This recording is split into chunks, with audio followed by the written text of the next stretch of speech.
जय सिया राम। व्यास पूजन के लिए मैं कुछ आदरणीय व्यक्तियों के नाम ले रहा हूँ। आपसे सादर आमंत्रित हैं आदरणीय श्री पंडित ओम प्रकाश जी शर्मा, आदरणीय श्री डॉक्टर के.पी. पांडे जी, आदरणीय श्री संतोष गुप्ता जी एडवोकेट, आदरणीय श्री नारायण काले जी, आदरणीय श्री लखन आसाठी जी,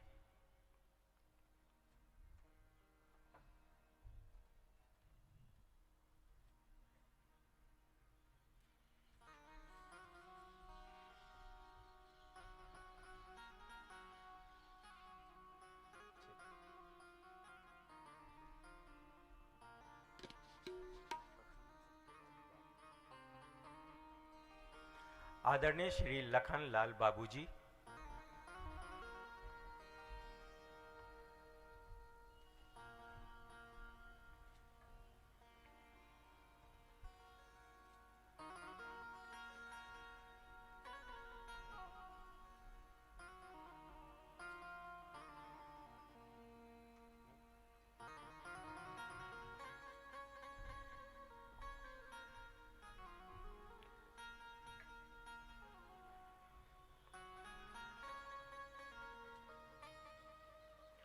स्वागत उद्बोधन के लिए मैं आमंत्रित करता हूं श्री लखन आसाठी जी को।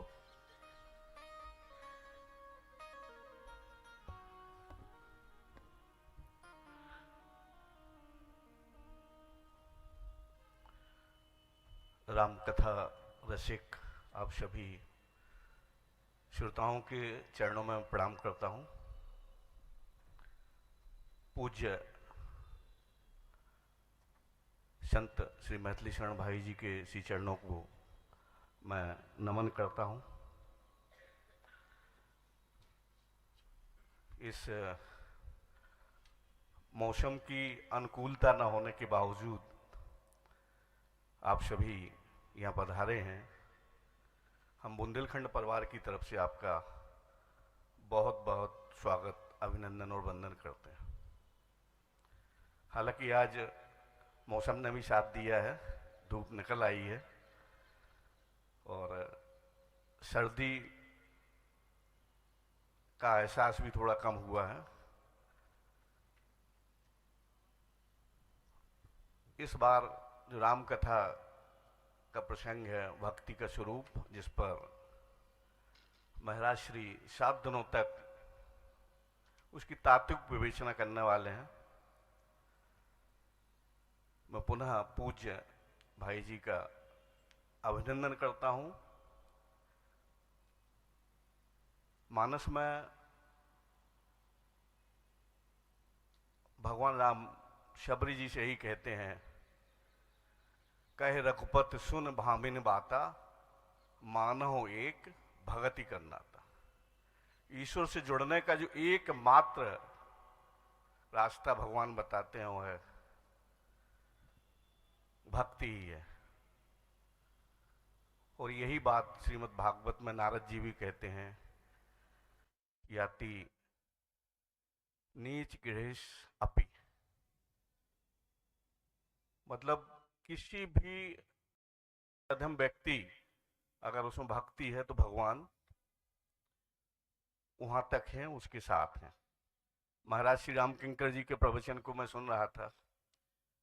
उन्होंने कहा है कि भक्ति के वैज्ञानिक प्रहलाद जी साइंटिस्ट हैं।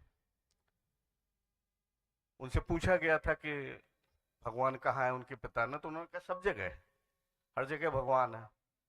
तो कहा यहाँ दिखाओ, इस पत्थर में प्रकट करके दिखाओ। तो भगवान प्रकट हुए प्रहलाद जी की भक्ति से।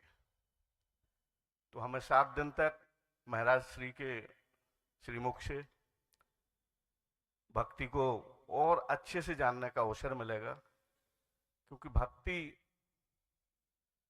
के लिए जरूरी है कि भाव शुद्धि हमारी होती रहे। और मेरा तो विश्वास है, बल्कि मैं इसको बड़े दृढ़ विश्वास के साथ कहता हूं कि महाराज जी के जितने भी सानिध्य में जब भी मैं रहता हूं तो भाव शुद्धि तो 100% बनी रहती है। तो ये हमारा अवसर है कि उनका सानिध्य हमारी भाव शुद्धि करता है, जो हमारी भक्ति को प्रगाढ़ करने का रास्ता बनता है। मैं भाई जी के साथ आए श्रीकांत जी का, मंटू भैया का, शिवम भैया का, विक्रम भैया का, सभी का बुंदेलखंड परिवार की ओर से स्वागत करता हूं। साथ ही साथ बुंदेलखंड परिवार का भी बहुत हृदय से स्वागत करता हूं, उनके प्रति कृतज्ञता ज्ञापित करता हूं। इस परिवार के संत हैं, मैं तो कहूंगा कि हम सबके लिए प्रेरणा के स्रोत हैं, परम आदरणीय जय भैया जी। उनके श्री चरणों में प्रणाम करता हूं कि मानस के प्रति उनकी अगाध श्रद्धा, गुरु महाराज के प्रति उनका अगाध विश्वास हम सबके लिए अनुकरणीय है और हमें अवसर देता है कि हम रामचरितमानस से जुड़े, राम कथा से जुड़े, गुरु महाराज से जुड़े। तो मैं उनके पूरे परिवार के प्रति भी आप सभी की तरफ से हृदय से स्वागत भी करता हूं, कृतज्ञता भी प्रकट करता हूं। आप सभी के प्रति पुनः मैं श्री चरणों में नमन करते हुए अपनी बात को यहाँ समाप्त करता हूँ।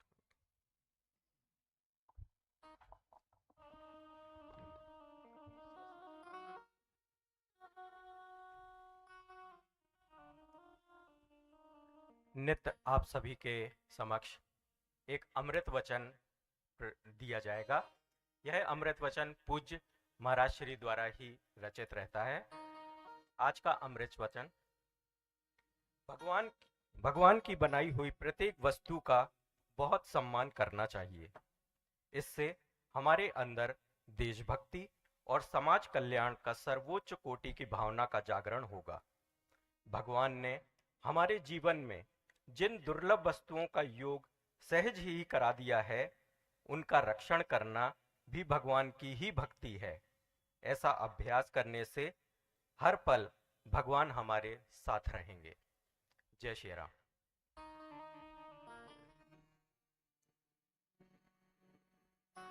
अब मैं पूज्य महाराज श्री को आमंत्रित करता हूं व्यास पूजन से।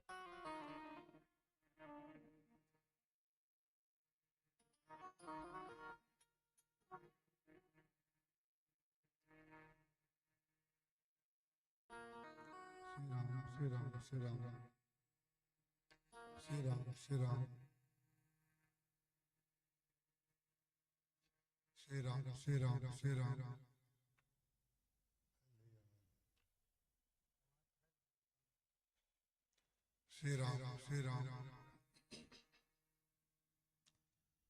श्री राम श्री राम श्री राम श्री राम श्री राम सीता राम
भाव शरीर से उस स्थान पर चलें जहाँ पर बैठकर कथा कही और सुनी जाती है। अयोध्या की पावन भूमि, सरयू जी का तट, कल्प वृक्ष के नीचे भगवान श्री सीताराम जी अत्यंत प्रसन्न मुद्रा में अपना अपना दाहिना कर कमल उठाए हुए हमारे और आपकी ओर देख रहे हैं। श्री भरत जी महाराज सिंहासन के पीछे छत्र लेकर के खड़े हैं। दाहिनी ओर लक्ष्मण जी महाराज धनुष बाण लिए हुए खड़े हैं। शत्रुघ्न जी महाराज भगवान के बाईं ओर खड़े हैं और चमर डुला करके भगवान के श्री विग्रह को विश्राम दे रहे हैं। हनुमान जी महाराज प्रभु के चरणों में बैठे हैं और अपने दोनों कर कमलों में प्रभु का दाहिना चरण कमल रखे हुए उसको धीरे धीरे सहलाते हुए प्रभु के चरण कमल को विश्राम दे रहे हैं। हनुमान जी महाराज के नेत्रों से जो अश्रुपात हो रहा है उससे भगवान का श्री विग्रह अभिषिक्त हो रहा है। तो आइए इस मनोहारी झांकी को हृदय में धारण करें, जिसको देखने के लिए गणेश जी, वशिष्ठ जी, शंकर जी, विश्वामित्र जी, शतानंद जी के साथ अनेक देवता और अयोध्यावासी वहां पर विराजमान हैं। उसी स्थान पर हमारे गुरुदेव भगवान भी विराजमान हैं। दिखाई देने वाले वक्ता के अंदर वक्तृत्व भाव में और दिखाई देने वाले जो श्रोता हैं सामने उनके अंदर जिज्ञासु भाव में गुरुदेव ही कहने की शक्ति दे रहे हैं और सुनने की जिज्ञासा दे रहे हैं। तो आइए हम और आप नेत्र मूंद करके मंगलाचरण में ध्यानस्थ हों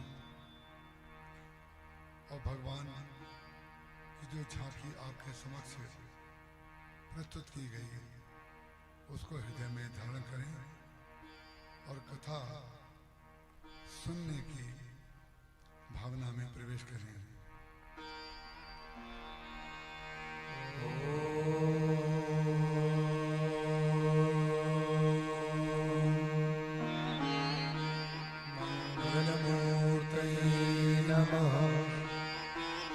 गणाधिपतये नमः।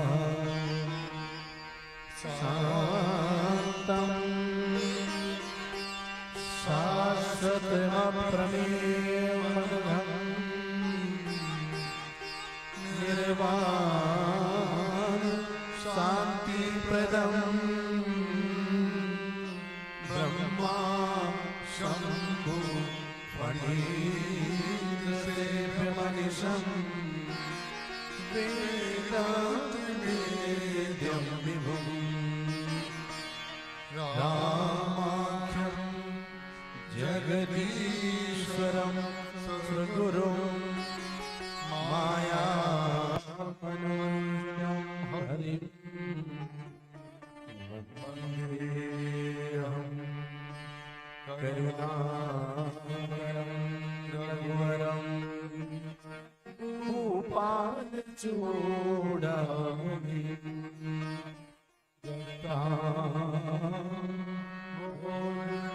दलाभ्यानयनं पीताम्बरालङ्कृतं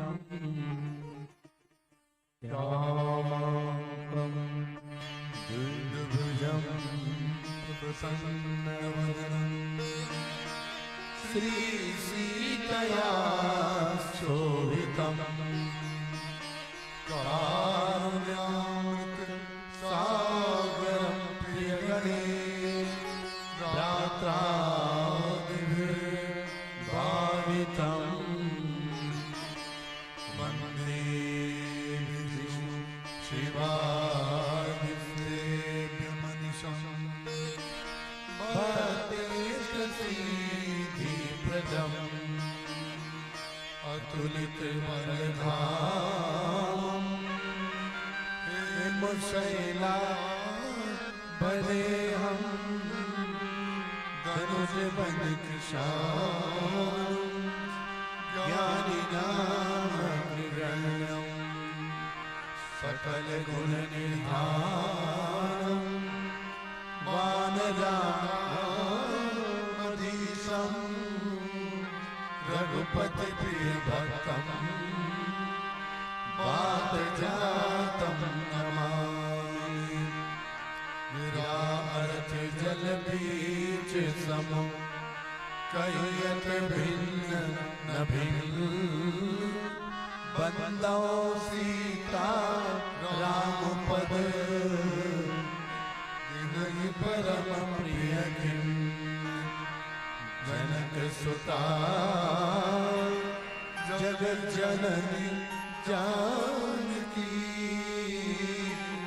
अतिशय प्रिय करुणा निधान की ताके युग पद कमल मनाओ जासु कृपा निर्मल मति पाओ श्री गुरु चरण सरोज रज निज मन मुकुर सुधार बरनो रघुवर विमल यश जो दायक फल चार हृदय विराजत राम सिय और दास हनुमान ऐसे श्री गुरुदेव को बारंबार प्रणाम। बोलिए श्यावर रामचंद्र भगवान की जय। उमापति महादेव की जय। पवन सुत हनुमान की जय। भगवान की जय। मैया की जय। मैया की जय। जय सीताराम।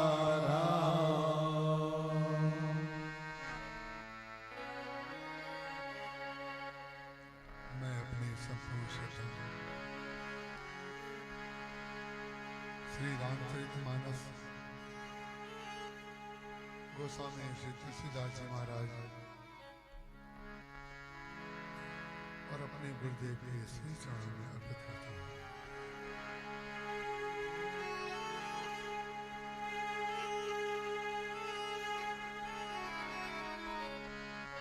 नाथ जथा मति भाग्यऊ राख्यऊ नहीं कछुओई चैत्य सिंधु रघुनायक थाकी पावई कोई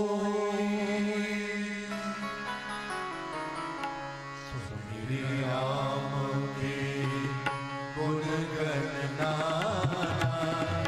मुनि मुनि हरष भुसुंडि सुजान महिमा निगम निधि करि गाई अतुलित बल प्रताप प्रभुताई शिव अज पूज्य चरण रघुराई मोह पर कृपा परम मृदुलाई हस स्वभाव कहो सुनऊ न देखऊं कि गणेश रघुपति सम लेखऊं साधक सीध विमुक्त उदासी कवि गोविंद कृतज्ञ सन्यासी जोगी दूर सुतापस ज्ञानी धर्म निरत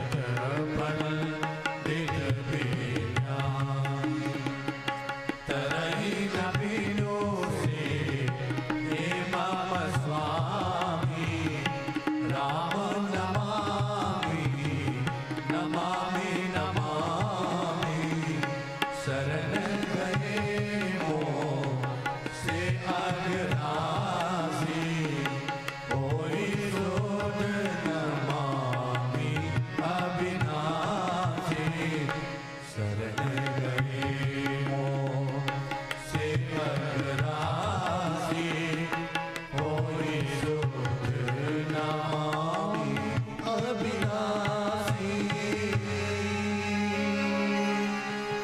जासु नाम हर भी सज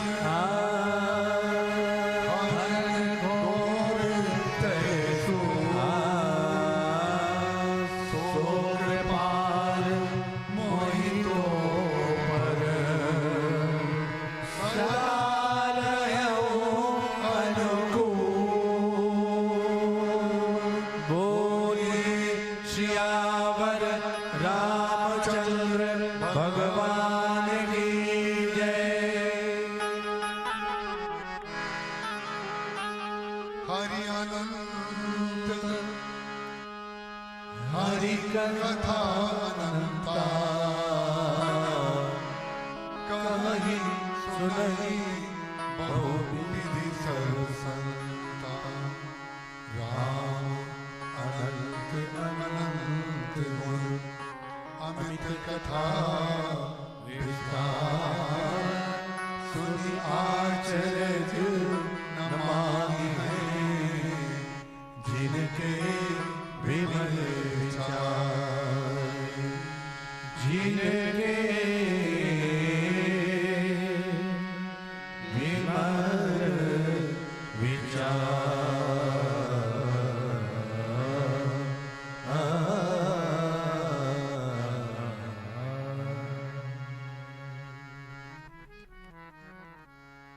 अनंत करुणा में भगवान श्री रामचंद्र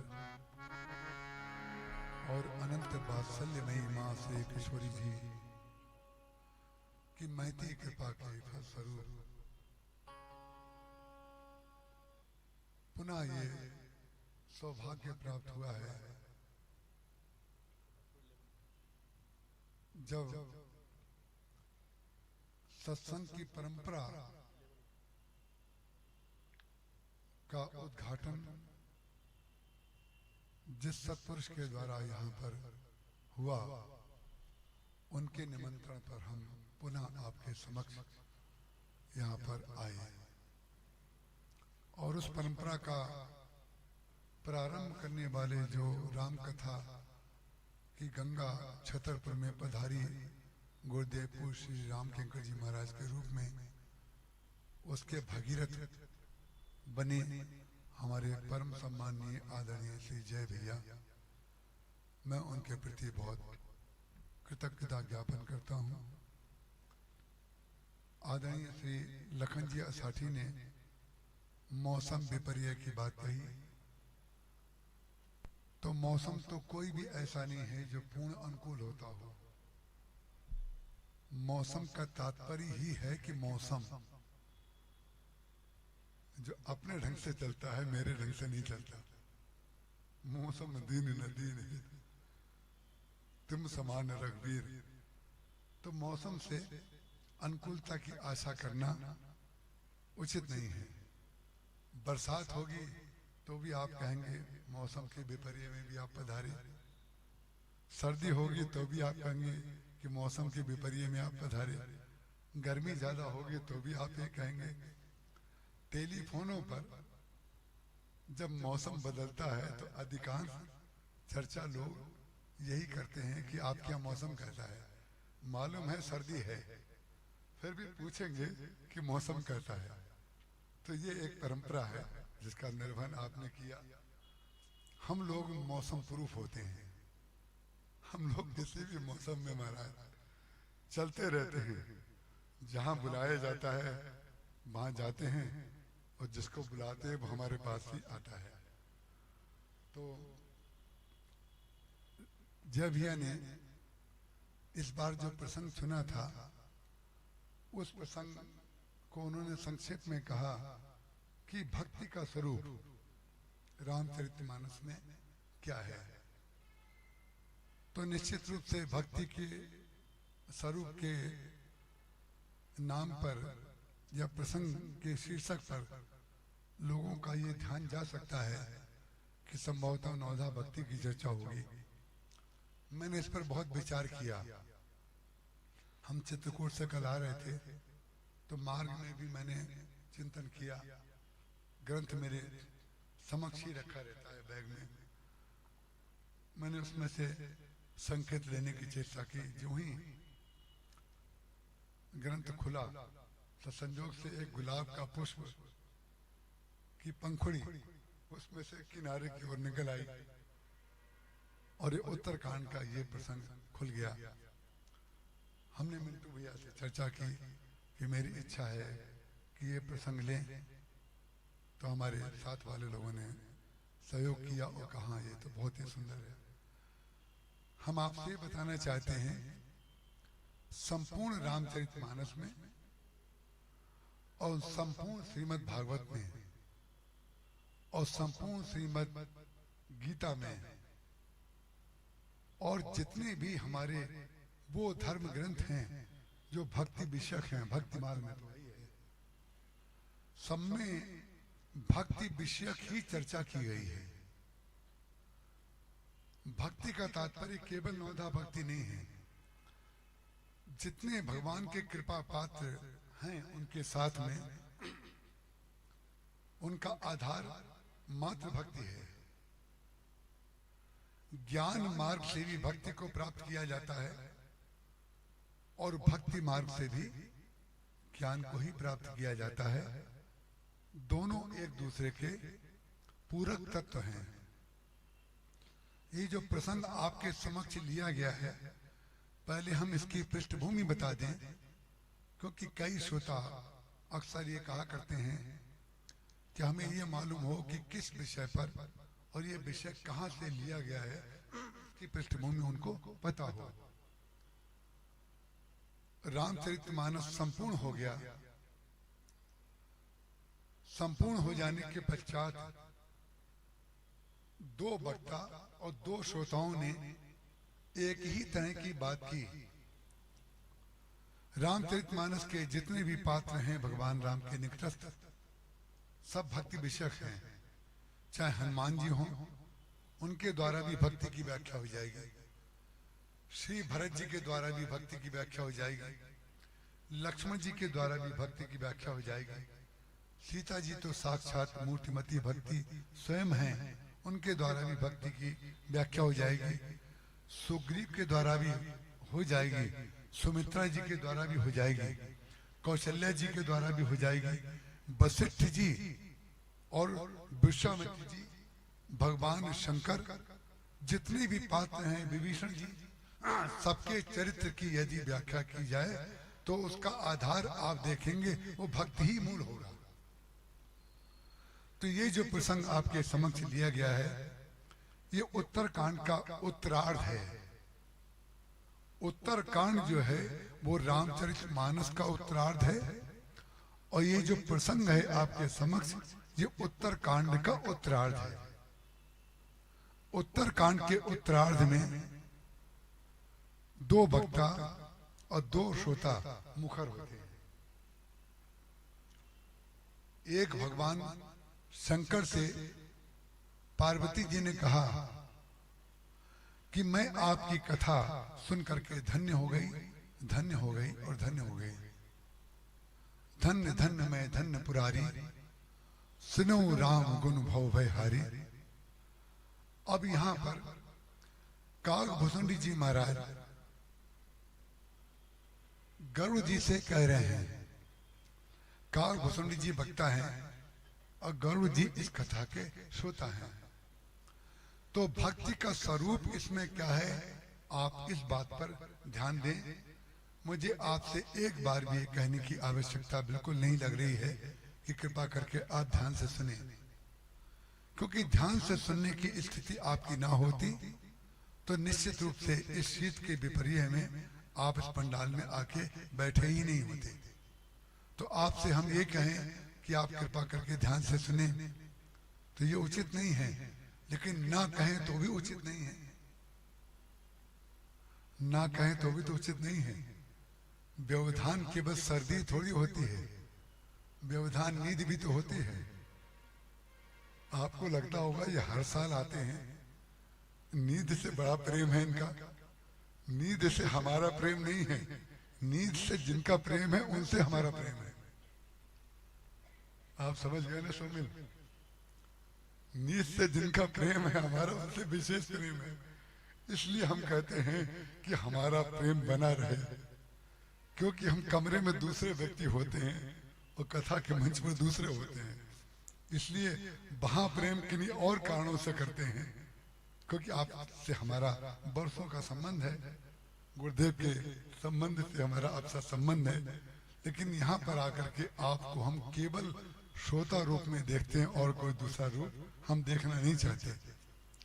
तो श्रोता अगर श्रोता रूप में दिखाई देगा तब जरा सा दांत में कंकड़ सा फंसता है, और दांत में अमरूद का दाना फंस जाए तो जब तक आप उसको निकाल नहीं लेंगे तब तक 1 करोड़ रुपए भी आपको कोई दे तो आपको अच्छे नहीं लगेंगे। आपको लगेगा इस करोड़ का लेके क्या करेंगे, ये तो फंसा पड़ा है। इसी प्रकार से वक्ता के सामने कोई श्रोता सोता हो जाए, अभी तक नहीं हुआ है, लेकिन हमें आशा है कि बीच बीच में थोड़ी झोंकी आएगी और हम बीच बीच में ये कहते जाएंगे। एक बार हमने कहा था यहाँ पर कि जो व्यक्ति सोएगा हम संटू भैया से कह देंगे कि कल का प्रसाद उनकी ओर से बटेगा। तो जब से मैंने ये कहा तब से सोना बंद हो गया, क्योंकि कम से कम 5,000 रुपए लगेंगे, और जो जो श्रोता बढ़ेंगे तो प्रसाद की मात्रा बढ़ेगी। उस दिन से सोना बंद हो गया।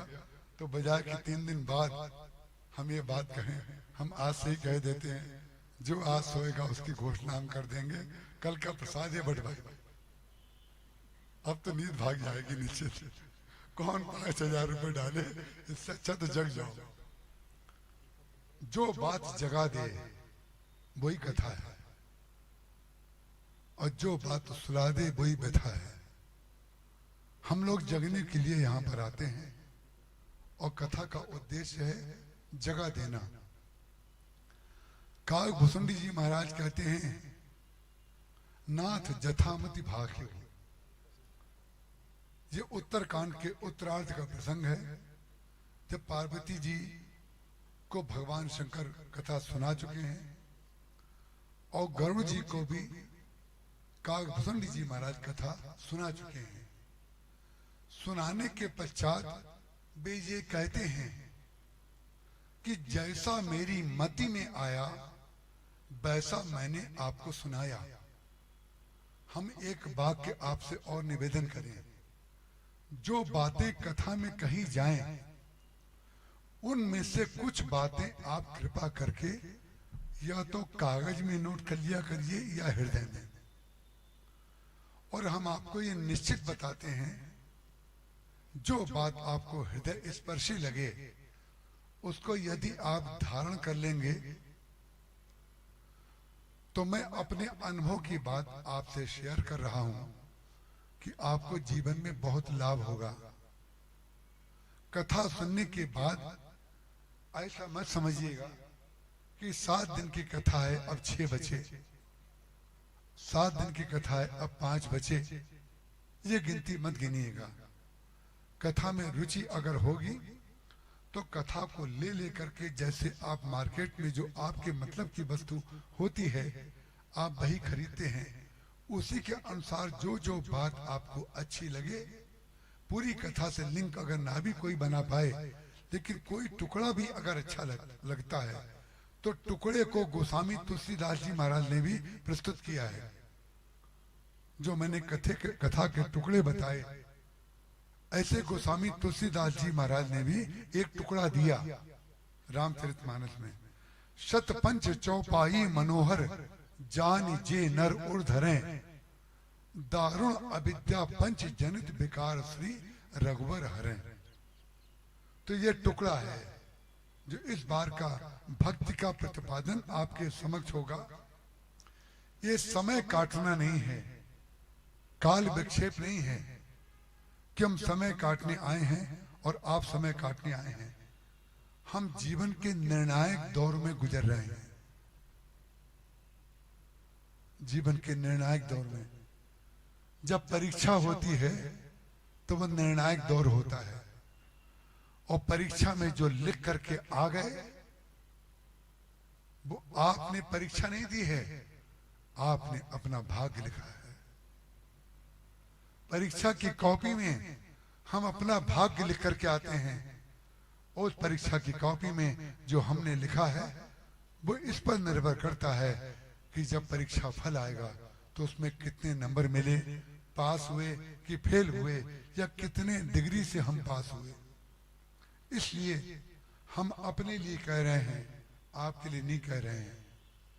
हम जीवन के निर्णायक दौर से गुजर रहे हैं और इस निर्णायक दौर में जो लिख दिया गया वही हमारा परीक्षा फल बनने वाला है। और जब हमारे जीवन में परीक्षा फल निकलेगा तो निश्चित रूप से आपका भी परीक्षा फल निकलेगा। इसलिए आवश्यक है कि सुनने के साथ साथ धारण करना बहुत जरूरी है। और धारण करने के बाद जो धारण किया है उसको जीवन में करना नितांत आवश्यक है। इसका कोई तात्पर्य हम नहीं मानते हैं कि आप सत्य बोल रहे हैं। हम केवल इतना ही जानते हैं कि सत्य के नाम पर क्या बोल रहे हैं। सत्य बोलना अलग बात है, सत्य के नाम पर बोलना अलग बात है। जब तक हमारा जो भाव शुद्धि की बात हमारी आदरणीय लखन भैया ने कही, भाव शुद्धि जो है वो भक्ति से ही होती है, भक्ति से ही भाव शुद्धि होती है। काकभूषुंड जी महाराज उत्तर कांड के अंत में जो हमने दोहा आपके समक्ष पढ़ा है, उस दोहे का क्रम है 123। 123 से लेकर के 124 तक की चौपाइयां और 2 दोहे ऊपर और नीचे के, जिसको संपुट कहते हैं, वो चौपाइयां आपके समक्ष पढ़ी गई हैं, जिसमें काकभूषुंड जी महाराज संपूर्ण कथा को सुनाने के पश्चात वे ये कह देते हैं, नाथ जता मति भाग्यो, जितना मेरा मति में आया मैंने आपसे उतना कहा। रामचरितमानस के जितने 4 वक्ता हैं वे जो जो बोलते हैं उसकी संगति रामचरितमानस में हर कांड में मिलेगी, हर कांड में मिलेगी, हर स्थान पर मिलेगी। इसलिए जब कुछ वक्ता और श्रोता आपस में संवाद करते हैं, संवाद में प्रश्न और उत्तर चलता है, उस प्रश्न और उत्तर में जो बात कही जाती है वो सारे वक्ता अपने जीवन के लिए बोलते हैं। दूसरे को तो लगना चाहिए कि हमारे लिए बोल रहे हैं, लेकिन वक्ता बोलता अपने लिए है, क्योंकि वक्ता आपकी दृष्टि में वक्ता होता है और वक्ता अपनी दृष्टि में श्रोता होता है। वक्ता यदि अपनी दृष्टि में श्रोता नहीं होगा तो कथा प्रवचन नहीं कर पाएगा, क्योंकि तब बोलने वाला वो स्वयं हो जाएगा। जब वो श्रोता होगा तो बोलने वाला दूसरा होगा, वो तो केवल माइक की तरह एक कार्य कर देगा, जो पीछे से संदेश आया वो संदेश आप तक पहुंचा देगा, जैसे डाकिया एक चिट्ठी लेकर के आपके घर तक पहुंचा देता है। तो काकभूषुंड जी महाराज गरुड़ जी से कह रहे हैं, नाथ जथा मति भाग्यो, राख्यों नहीं कछु गोए, हमने अपनी दृष्टि से कुछ छुपाया नहीं है, और जितना मेरी मति में आया वो सुना दिया। आप ये बात पिछले प्रवचनों में संभवतः सुन चुके हों, या आपको स्मरण भी हो सकती है कि रामचरितमानस में भगवान राम के चरित्र का जो सरोवर है, उस सरोवर के 4 घाट हैं। एक घाट का नाम है ज्ञान घाट, दूसरे घाट का नाम है भक्ति घाट, तीसरे घाट का नाम है कर्म घाट, और चौथे घाट का नाम है शरणागति का घाट। तो जो ज्ञान घाट के आचार्य हैं वे हैं काकभूषुंड जी महाराज, जो गरुड़ जी को कथा सुना चुके हैं, और भक्ति घाट के आचार्य हैं भगवान शंकर जो पार्वती जी को कथा सुना चुके हैं, और कर्ण घाट के आचार्य हैं याज्ञवल्क्य जी, जो भरद्वाज जी को कथा सुना चुके हैं, और गोस्वामी तुलसीदास जी महाराज जो हैं शरणागति घाट के आचार्य हैं, जो अपने मन को कथा सुना चुके हैं।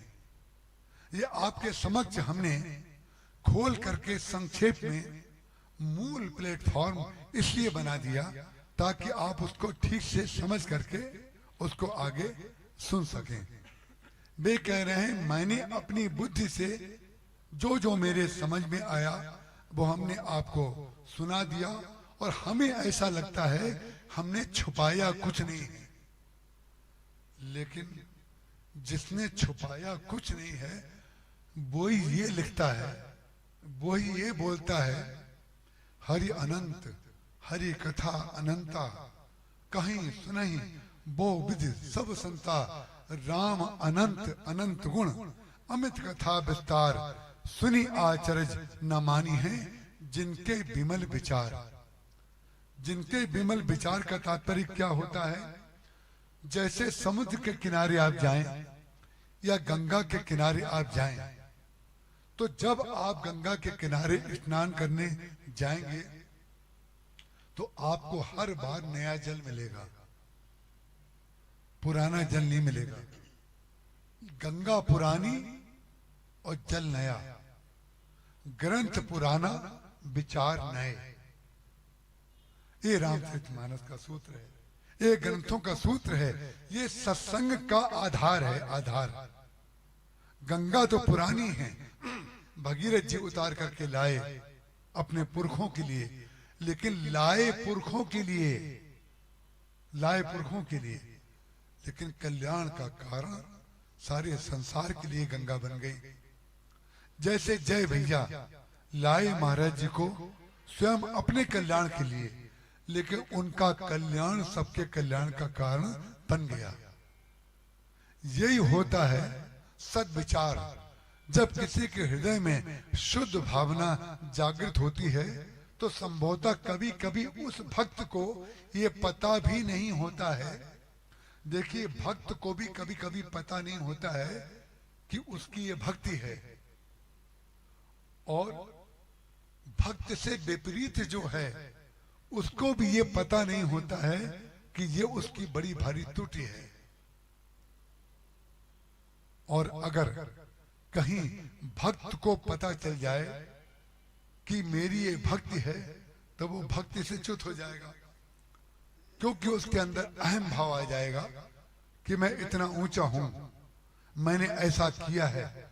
और जिसको ये लगता हो कि हम समाज कल्याण के कार्य करते हैं, दूसरों की तुलना में हम बहुत श्रेष्ठ हैं, इसका तात्पर्य उनको अपनी भक्ति याद आ गई है। भक्त को भक्ति याद नहीं आनी चाहिए, और भक्त के जो विपरीत चल रहा है उसको अपना कार्य याद आना चाहिए। ये दोनों विरोधी बातें हैं, लेकिन दोनों विरोधी बातें जब व्यक्ति को समझ में आ जाएं तो परिणाम क्या होगा?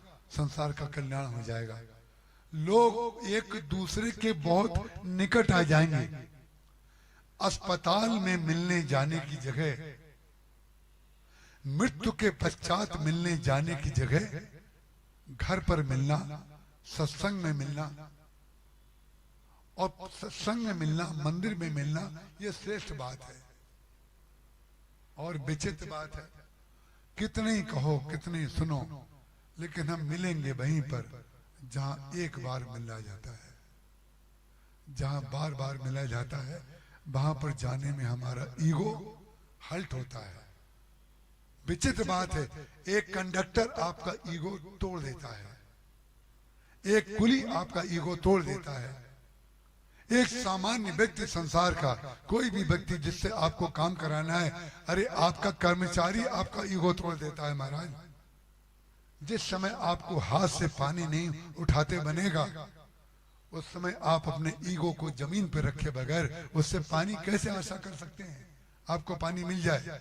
इसलिए जो बाद में हम अपना अहम लोगों के चरणों में चढ़ाते हैं, संसार के जो संत होते हैं, जो भक्त होते हैं, वो अपना अहम रखते ही नहीं हैं। वो पहले से ही दूसरों के चरणों में चढ़े रहते हैं। उन्हें मालूम है श्री राम में सब जग जानी, करो प्रणाम जोर जोग पानी, सबके अंदर भगवान हैं, ये मान करके वो सबको प्रणाम करते हैं। काकभूषण जी महाराज कहते हैं, नाथ जथामति भाग्यो, जितना मेरी मति में आया उतना मैंने आपके समक्ष कह दिया, लेकिन सबसे बड़ी मेरी समस्या ये है, चरित्र सिंधु, भगवान का चरित्र जो है वो तो समुद्र के समान है। चरित्र सिंधु रघुनायक था कि पावई कोई, क्या उसकी था कोई पा सकता है क्या? कि भगवान राम का चरित्र कैसा है? कुल से चाहे कठोर रस, कोमल कुसुमोचारी, चित्त खगेश।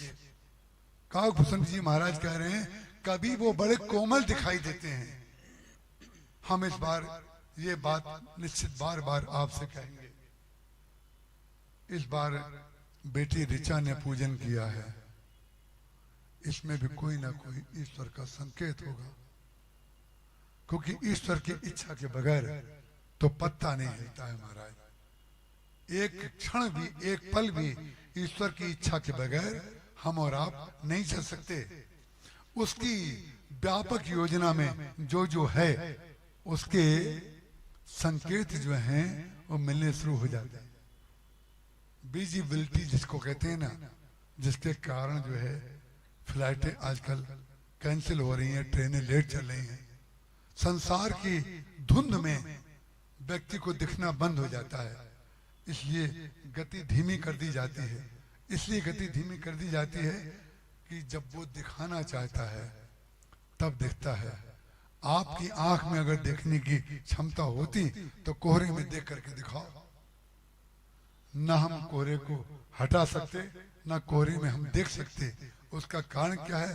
सब कुछ ईश्वर के हाथ में है। जब जैसा मौसम होगा, जब जैसी परिस्थिति होगी, तो जब बच्चे पूजा करें, इसका तात्पर्य भगवान चाह रहे हैं कि बच्चों को भी लग जाना है। कोई महापुरुष देश के स्तर पे बड़ा कार्य कर रहा हो, समाज के स्तर पे बड़ा कार्य कर रहा हो, परिवार के स्तर पे बड़ा महान कार्य कर रहा हो, समूह के स्तर पे बड़ा कार्य कर रहा हो, कोई संत अच्छा कार्य कर रहा हो, तो उसकी बार बार बार बार प्रशंसा मत करिए। उसकी प्रशंसा से ज्यादा अच्छा होगा उसकी तरह बनने की चेष्टा करिए। उसकी तरह प्रशंसा करते रहेंगे तो अखबार में रोज छपेंगे और रोज रद्दी बनेंगे। अखबार की उम्र 1 घंटा होती है, 1 घंटे के बाद अखबार का नाम रद्दी हो जाता है, आप अच्छी तरह जानते हैं। इसीलिए हम लोगों को चाहिए कि हम अखबार ना बने, हम वो बने जिसको देख करके समाचार लिखा जाता है। जो श्रेष्ठ है उसकी श्रेष्ठता की चर्चा कर करके, जो निकृष्ट है उसकी निकृष्टता की चर्चा कर करके, हम विरोधी शब्दों को बोल रहे हैं, ध्यान रखिएगा। जो सत्संगी हैं उसको समझ जाएंगे अच्छी तरीके से। बुरे की भी चर्चा मत करिए, बुरे का आचरण छोड़ दीजिए, और अच्छे की भी चर्चा ज्यादा मत करिए, अच्छा आचरण करिए। परिणाम क्या होगा? हमारा जीवन कल्याणकारी हो जाएगा, हम समाज को कल्याणकारी बना देंगे। इस बात को काकभूषण जी महाराज ने गरुड़ जी के से संक्षेप में कहा। उन्होंने कहा कि मेरा जीवन धन्य हो गया, आज धन्य मैं धन्य अति। वक्ता कह रहा है कि मैं धन्य हो गया। ये रामचरितमानस की विनम्रता है। ये सीखना है हमें रामायण से। रामायण से सुनना नहीं है, रामायण से सुन करके धारण कर लेना है। जो वक्ता है वो क्या कह रहा है? आज मैं धन्य हो गया। क्यों धन्य हो गया? बोले श्रोता से कह रहा है आज मैं धन्य हो गया, आज धन्य मैं धन्य अति। यद्यपि सब विधिहीन, निज जन जान राम मोहि, संत समागम दीन। संत तो वो लोग हैं जो धारण करने की इच्छा से इस पंडाल में या इस संसार में अच्छी बातें धारण करना चाहते हैं। संत वो हैं आज धन्य में धन्यति यद्यपि सब विधिहीन निज जन जान राम हुई। भगवान राम ने अपना कोई कृपा पात्र मान लिया। क्यों? बोले उन्होंने कृपा पात्र माना ना होता तो ये संतों का समागम मुझे कैसे मिलता। काकभूषण जी महाराज से, काकभूषण जी महाराज गरुड़ जी से कह रहे हैं, और जो वहां पर श्रोता के रूप में पक्षी आए हुए हैं उनसे कह रहे हैं, आज धन्य में धन्यति यद्यपि सब विधिहीन निज जन जान राम मोहि। संत समागम दीन नाथ जथा मति भाखे। अब हम प्रसंग के उस किनारे पर आकर के रस्सी के किनारे को पकड़ रहे हैं कि जो इस प्रसंग का आधार होगा वो ये होगा कि वो कह रहे जितना मेरी मति में आया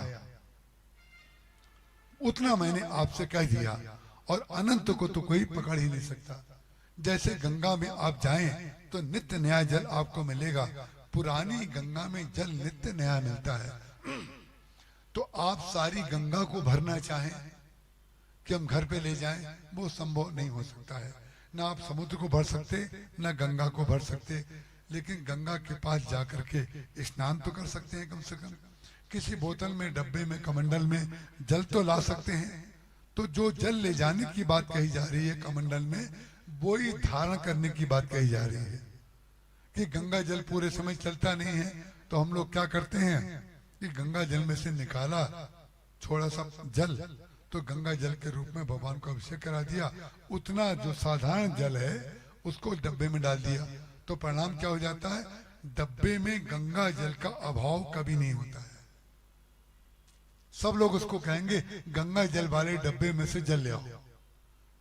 एक समय ऐसा भी आ सकता है कि उसमें गंगा जल ना रहे, लेकिन गंगा जल से स्पर्श मात्र उसका हो गया है, इसलिए उसका नाम गंगा जल पड़ जाता है और गंगा जल का डब्बा पड़ जाता है। तो जिस भक्त ने सत्संग मात्र कर लिया है, सत्संग करने मात्र से उसका नाम सत्संगी पड़ जाता है। ये बड़े सत्संगी हैं, हमेशा कथाओं में दिखाई देते हैं, हमेशा कीर्तन में दिखाई देते हैं। ये सत्संग का स्वरूप है। काकभूषण जी महाराज कह रहे हैं, हमने बहुत चेष्टा की आपको सुनाने की, लेकिन जितना मेरा मति में आया मैंने आपको सुनाया।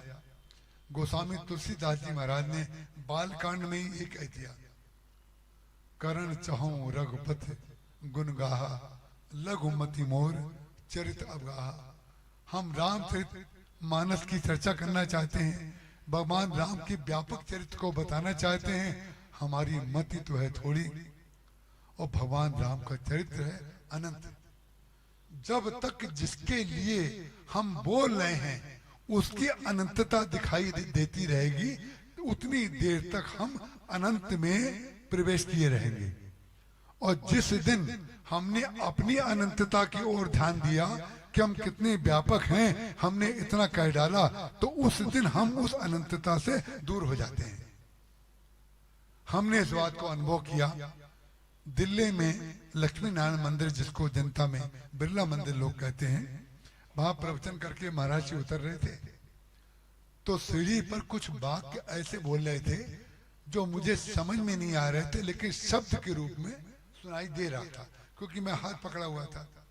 उतरते समय महाराज जी कुछ बोल रहे थे, लॉन में जब उतर भी आए तो भी कुछ कुछ बोल रहे थे।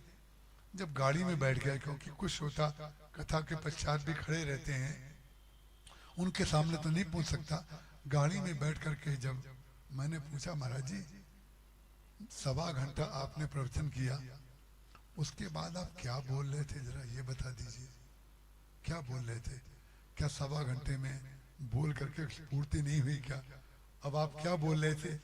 तो महाराज जी ने कहा, जो तुमने सुना वो तो तुमने सुना और तुम समझ रहे हो बहुत कुछ कहा गया, लेकिन जो नहीं कहा गया वो मैं सुन रहा था।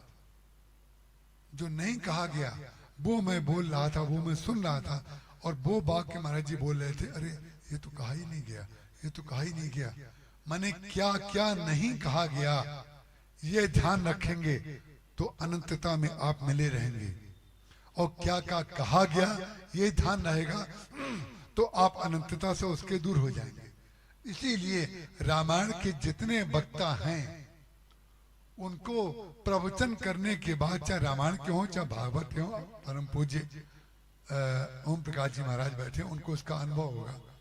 प्रवचन करने के बाद आपको ये निश्चित लगता होगा ये नहीं कहा गया, ये नहीं कहा गया, ये और कह दिया जाता तो अच्छा होता। ये जो नहीं कहा गया, नहीं कहा गया है, यही आपका अनंत स्वरूप है। ये रामचरितमानस का और ये श्रीमद् भागवत का अनंत स्वरूप है कि कितना ही कहिए। नवदा भक्ति का प्रवचन चल रहा था भोपाल में, तो महाराज जी ने 2 भक्तियों पे प्रवचन किया और 7 दिन कथा पूरी। गोरेलाल जी शुक्ल थे वहां पर आयोजक, तुलसी मानस प्रतिष्ठान समिति थी, और गांधी भवन में उसमें प्रवचन चल रहा था। पहले गांधी भवन में शुरू हुआ, फिर रविंद्र भवन में हुआ, फिर मानस भवन बन गया, वहां प्रवचन होता था। संयोग से तीनों स्थानों पर मैं साक्षी के रूप में बता रहा हूं। मैंने महाराज जी से कहा कि एक साल आपने 2 भक्तियों पे बोला, तीसरी रत्नम कथा प्रसंगा पे दूसरे साल एक ही भक्ति पे बोला।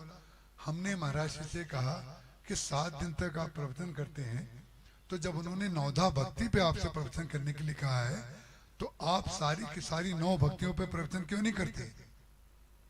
7 दिन में समास और व्यास दोनों पद्धतियां वक्ता जानता है, आप उसको समास करके बोल दें। तो महाराज जी ने कहा 9 भक्तियों को अगर 7 दिन में मैं पूरा कर दूंगा, इसका तात्पर्य तो ये हुआ कि जो 9धा भक्ति का तत्व है वो 7 दिन में हमने पूरा कर दिया, और मैं जिस दिन पूरा कर दूंगा मैं उसी दिन अधूरा हो जाऊंगा।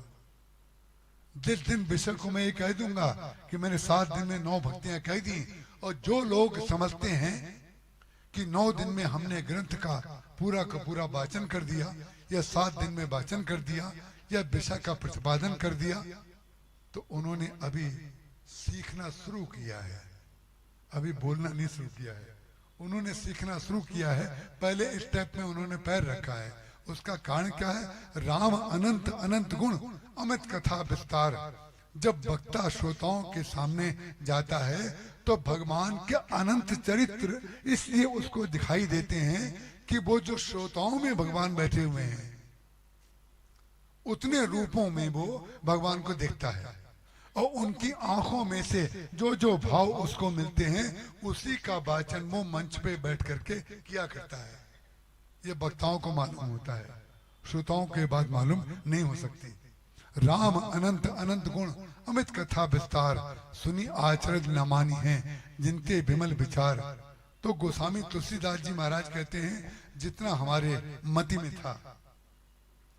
गोस्वामी तुलसीदास जी महाराज से किसी ने पूछा, ये सारे के सारे वक्ता प्रवचन करते हैं, ये क्या पूरा का पूरा भगवान के बारे में बता पाते हैं क्या उतने ही चरित्र है क्या? उन्होंने कहा नहीं, यही भांत निज निज मति विलास। ये लोग मति विलास करते हैं मंच पर बैठ करके। ये मति विलास श्रोताओं की दृष्टि से मति विलास है, लेकिन वक्ता की दृष्टि से चैतन्य का विलास है। वक्ता समझता है ये मति विलास कर रहे हैं, ऐसा कोई सोच सकता है, लेकिन उसके हृदय में जो वक्ता के अंदर जो चैतन्य तत्व विलास करता है, वही उस वक्ता के अंदर से बोल करके आपको बोलता दिखाई देता है वक्ता, लेकिन बोलते हैं साक्षात भगवान। एक भांत निज निज मति विलास, मुनीस हरि बखान नहीं। सारे संत लोग भगवान के बारे में बखान करते हैं। यही भांत निज निज मति विलास, मुनीस हरि बखान नहीं। भगवान को सुन करके कैसा लगता है? भगवान को अच्छा लगता है क्या कि मेरे बारे में ये बोल रहा है? तो उन्होंने कहा भगवान को बहुत अच्छा लगता है। बोले भगवान को कैसे अच्छा लगता है? बोले भगवान वो बुद्धि से बोलता है, भगवान भाव से सुनते हैं। बस यही संदेश है। ये एक वाक्य नहीं है, ये आपकी कथा में 7 दिन का संदेश हो सकता है। आपके जीवन में अमृत घूटी बन सकता है ये वाक्य कि बुद्धि से बात कही जाए और भाव से सुनी जाए तो संवाद होगा, और भाव से कही जाए और बुद्धि से सुनी जाए तो विवाद होगा। ये वाक्य जो है अपने आप में आपके जीवन में बहुत बड़ा संदेश है। पति पत्नी के बीच में संदेश है, मित्र मित्र के बीच में संदेश है, कर्मचारी मालिक के बीच में संदेश है। सारे संसार में जो बात कह रहा है व्यक्ति, उसको आप सुनिए। सुनने के बाद यदि कोई भी गुण अगर उसमें आपको नया दिखाई दे, खूब ध्यान से सुनिएगा, यदि कोई भी गुण उसमें दिखाई ना दे तो भी उसमें एक गुण तो है। कौन सा गुण है वक्ता में? उसमें एक गुण ये है कि आपको उसने ये बता दिया कि ऐसे नहीं बोलना चाहिए। ये है आपके अंदर परख।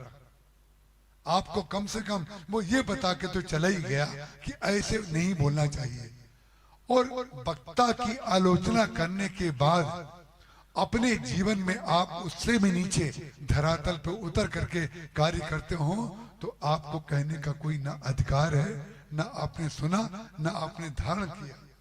महत्वपूर्ण बात है, ए भांति निज निज मति विलास, मुनीस हरि बखानहि, प्रभु भाव गाहक। भगवान भाव के ग्राहक है। आप लोग भी अगर भाव के ग्राहक बन जाएं तो किसी के वाणी के दोष को ये कहा करिए, बेचारे का उद्देश्य तो बहुत अच्छा था लेकिन बोलना नहीं आया। हमारे महाराज जी के यहाँ कर्मकांड कराने के लिए बरैनी में एक ब्राह्मण आया था, महाराज जी थे। उस बेचारे से मंत्र बोलते नहीं बन रहा था, लेकिन उसके चेहरे पे भाव जो था वो बड़ा दिव्य था। मंत्र बोल रहा था अशुद्ध और भाव निकाल रहा था शुद्ध। अब जो महाराज जी जैसे श्रोता थे या गांव के दूसरे लोग जो एक सज्जन बैठे हुए थे, उन्होंने महाराज जी से कहा, जाके कहा कि लड़का तो बिल्कुल मूर्ख है, ये तो जानता ही नहीं है, इसने सब अशुद्ध श्लोक बोले। महाराज जी ने कहा कि आपकी श्रुति अगर मूर्खता को लेती है तो हम आपको प्रणाम करते हैं। हम उस बालक में वो देख रहे थे, वो उत्कर्ष देख रहे थे। कौन सा उत्कर्ष देख रहे थे? बोले जिसकी आंखों में इतने सुंदर भाव हैं भगवान के लिए, वो आज नहीं तो कल किसी ना किसी दिन शुद्ध बोलना जरूर सीख जाएगा। ये होती है संत की भाषा। अब इसको भक्ति से कैसे मिलाएं? भगवान शंकर ने द्वितीया के चंद्रमा को अपने सिर पर धारण कर लिया। अब शंकर जी से आप भक्ति लेना शुरू करिए। ये भक्ति है और ये भक्ति की व्याख्या है। शंकर जी ने द्वितीया का चंद्रमा, पूर्णिमा के चंद्रमा के सब लोग दर्शन करना चाहते हैं और दूर से देख करके, खड़े होकर के देखते हैं, वाह वाह कितना सुंदर चंद्रमा दिखाई दे रहा है। हमें याद आजकल नहीं रहता, अभी कहीं कार से मैं चला आ रहा था, चंद्रमा पूरा का पूरा दिखाई दे रहा था आकाश में। हम लोग जितने गाड़ी में बैठे थे सबने चर्चा की, देखो कितना सुंदर चंद्रमा दिखाई दे रहा है। लेकिन सुंदर चंद्रमा जो है, जो बनता है पूर्णिमा के दिन, उसकी तो सब लोग प्रशंसा करते हैं। लेकिन भगवान शंकर ने अपने सिर पर जिस चंद्रमा को धारण किया वो द्वितीया का चंद्रमा था, टेढ़ा चंद्रमा था, वक्र चंद्रमा था। शंकर जी से किसी ने पूछा, महाराज ये वक्र चंद्रमा आपने सिर पर धारण किया, पूर्णिमा का धारण करते, ये टेढ़ा चंद्रमा आपने क्यों धारण किया? बोले टेढ़े चंद्रमा में एक बड़ी विशेषता है, बस इसी को, इतने मंत्र को आज की कथा में धारण करके ले जाइए, आपकी चेहरे की मुस्कुराहट संसार में कोई समाप्त नहीं कर पाएगा। आप मुस्कुराते रहेंगे और आप मुस्कुराएंगे तो कदाचित दूसरे व्यक्ति को मुस्कुराने की इच्छा होगी।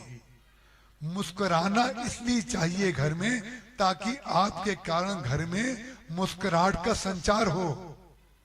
मुंह फुला करके बैठेंगे तो आपके कारण सब लोग टेंशन में रहेंगे, टेंशन में रहेंगे और ये सोचेंगे ना जाने क्यों मुंह फुलाए बैठे हैं, इनके सामने हंसेंगे तो इनको गुस्सा आ जाएगा। तो इसलिए भगवान शंकर ने टेढ़े वक्र चंद्रमा को अपने सिर पर धारण कर लिया। उनसे किसी ने पूछा, महाराज इस चंद्रमा को आपने क्यों धारण किया? बोले इसमें पूर्णिमा होने की संभावना दिखाई दी, इसलिए मैंने इसको सिर पर धारण किया। जो द्वितीया का चंद्रमा है, जो आज टेढ़ा दिखाई दे रहा है, जो बच्चे आज सत्संग में नहीं आ रहे हैं वो कभी ना कभी तो आएंगे ना। हमसे आजकल एक इंटरनेशनल प्रश्न है, उन वक्ताओं से पूछा जाता है और पत्रकार लोग भी कभी कभी ऐसे प्रश्न यथा कथा करते हैं कि महाराज युवा लोग कथा में नहीं आते हैं, आपको निराशा नहीं होती? हमने कहा हम राम किंकर जी के शिष्य हैं, हम निराश होना नहीं जानते हैं, हम तो आनंद में रहते हैं। बोले कैसे? हमने जो प्रश्न पूछा उसका तो उत्तर हुआ नहीं। हमने कहा काग भुसुंडी जी महाराज जब सुमेरु पर्वत पे कथा कहते हैं तो उसमें लिखा हुआ है वृद्ध वृद्ध विहंगता आए सुने राम के चरित सुहाए। जितने बुढ़े बुढ़े पक्षी थे वो सब आकर के बैठ गए और काग भुसुंडी जी महाराज उसमें कथा कह रहे हैं। हमने कहा जितने जवान हैं वो कभी बुढ़े होंगे कि नहीं? अब देखिए, अब आया आनंद। जब आपका समर्थन हम करते हैं तब आपको आनंद आता है, और जब आप टटोलते रहते हैं हमारे मतलब की बात कहाँ निकले, जहां आपके मतलब की बात निकली तो बी को बज जनती का लाभ दिखाई देने लगा कि उसका लाभ क्या होता है। उसका कारण क्या है कि देखिए, आप निराश मत होइए, जो नहीं आ रहा है वो अभी मजा ले रहा है, जब आएगा तो आनंद लेगा। मजा लेने की उम्र में आनंद देंगे तो उसको आनंद नहीं आ पाएगा, और उसका मजा जो कटेगा वो आपको बुरी भली बोलेगा। क्या जरूरत है सत्संग में जाने की? हमारी उम्र में सत्संग में थोड़ी जाया जाता है। हम आपको एक बात बताएं, सारे युवाओं को मैं ये संदेश देता हूं, जो यहां बैठे हों वो और संसार में और दूसरे युवा हों उनके लिए भी। मेरा ग्वालियर में मानस भवन में प्रवचन चल रहा था, वहां पर वृद्ध वृद्ध विहंग बैठे हुए थे, पूरा हाल भरा हुआ था, सारी कुर्सियां भरी थी। ऋचा इतना मुस्कुराती हो तुम, हम कोई गड़बड़ तो नहीं बोल रहे हैं ना? यद्यपि तुम बचपन से, ये बच्ची ऐसी है, इसको बचपन में हमने थम्सअप पिलाया है। हम उन बच्चों के साथ जिए हैं महाराज कि जिनके बच्चे हो गए 3-3 पीढ़ी से। पहले हम कथा सुनते थे, अब कथा सुनाते हैं, केवल इतने अंतर है। ध्यान रखिएगा, ये जो जीवन है ये बहुत उच्च कोटि की कक्षा है। इसलिए जो मैं आपसे कह रहा था उसको धारण कर लीजिए, धारण। और जहां धारण कर लेंगे आप कि दूसरे के अंदर पूर्णिमा देखना, दिव्यता देखना, जब दिव्यता दिखाई देगी तो परिणाम क्या होगा? वृद्ध वृद्ध विहंगता आए की बात जो मैं कह रहा था, ग्वालियर में प्रवचन चल रहा था, जितने वृद्ध वृद्ध विहंग थे कुर्सी पर भरे हुए बैठे थे। दूसरे दिन हमारा प्रवचन जेल में हुआ, ग्वालियर की सेंट्रल जेल में, रविवार के दिन। वहां पर जितने श्रोता बैठे थे सब युवा थे। अब आप सत्संग की महिमा समझ गए होंगे कि क्या होती है। हमने वहां पर कहा प्रवचन में, अगर जितने लोग यहाँ पर युवा बैठे हैं इतने युवा अगर प्रवचन में गए होते तो जेल खाली पड़ी होती। जेल भरती केवल इसलिए है कि वृद्ध लोग आते हैं, युवा लोग मजा लेते हैं। मजा लेने वाले जेल में जाते हैं, आनंद लेने वाले सत्संग में आते हैं। मजा और आनंद में केवल इतना ही अंतर है, इससे ज्यादा कोई अंतर नहीं है। जो आनंद सिंधु सुख राशि सी करते त्रैलोक सुपासी, सो सुख धाम राम असनामा, अखिल लोक दायक विश्रामा। इस जगह आप आनंद लेंगे तो वो स्थान आपके हृदय में वो आनंद स्थायी हो जाएगा, स्थायी। आप उस स्थान में आनंद लेते हैं। जैसे आपने देखा होगा कि बारात जब निकलती है सड़क पर तो फुलझड़ी जलाई जाती है, आतिशबाजी जलाई जाती है, तो आपके हाइलोजन भी उसके सामने फीके लगने लग जाते हैं। बल्ब तो फीके लगते ही हैं, हाइलोजन भी फीके लगते हैं उसकी तुलना में। लेकिन विचित्र बात है, जब वो आतिशबाजी की रोशनी कम हो जाती है तब आपके आंख के सामने थोड़ा सा अंधेरा सा आता है। उसके बाद हाइलोजन की महिमा आपको पता चलती है। उसका कारण क्या है? संसार में जो विषय आनंद देते हैं, जो चहल पहल, जो नई ब्रांडेड वस्तुएं हैं जो आपके अंदर प्रतिस्पर्धा पैदा कर रही हैं और आप दूसरों के अंदर प्रतिस्पर्धा पैदा कर रहे हैं, परिणाम क्या हो जाता है? ये सब चीजें आपको फ्रस्ट्रेट बना रही हैं। आपके अंदर जो है उसका आनंद ना लेकर के दूसरे के पास जो है उसका अभाव अपने अंदर देख करके दुख को जन्म देते हैं आप। और आपके अंदर जो आनंद भरा पड़ा है, आपके अंदर आनंद भरा पड़ा है, उस आनंद को आंख बंद करके देखा जाता है, उसको ध्यान करके देखा जाता है, उसको एकाग्र करके देखा जाता है। उस आनंद को यदि हम देखना चाहें तो भगवान शंकर की तरह टेढ़े में आप पूर्णता की संभावना देखने लगिए। जो आज नहीं आया है अंत में जाकर के सत्संग में ही ठौर मिलेगा। अंत में जाके सत्संग में तो आना ही पड़ेगा। सत्संग में इसलिए आना पड़ेगा, हमें इसलिए इस बात को कहने में थोड़ा सा सात्विक गर्व हो रहा है। इस परिवार के छोटे छोटे बच्चे जब थे उस समय वो खेल खेलते थे आकर के, लेकिन अंत में जाकर के बड़े हो गए।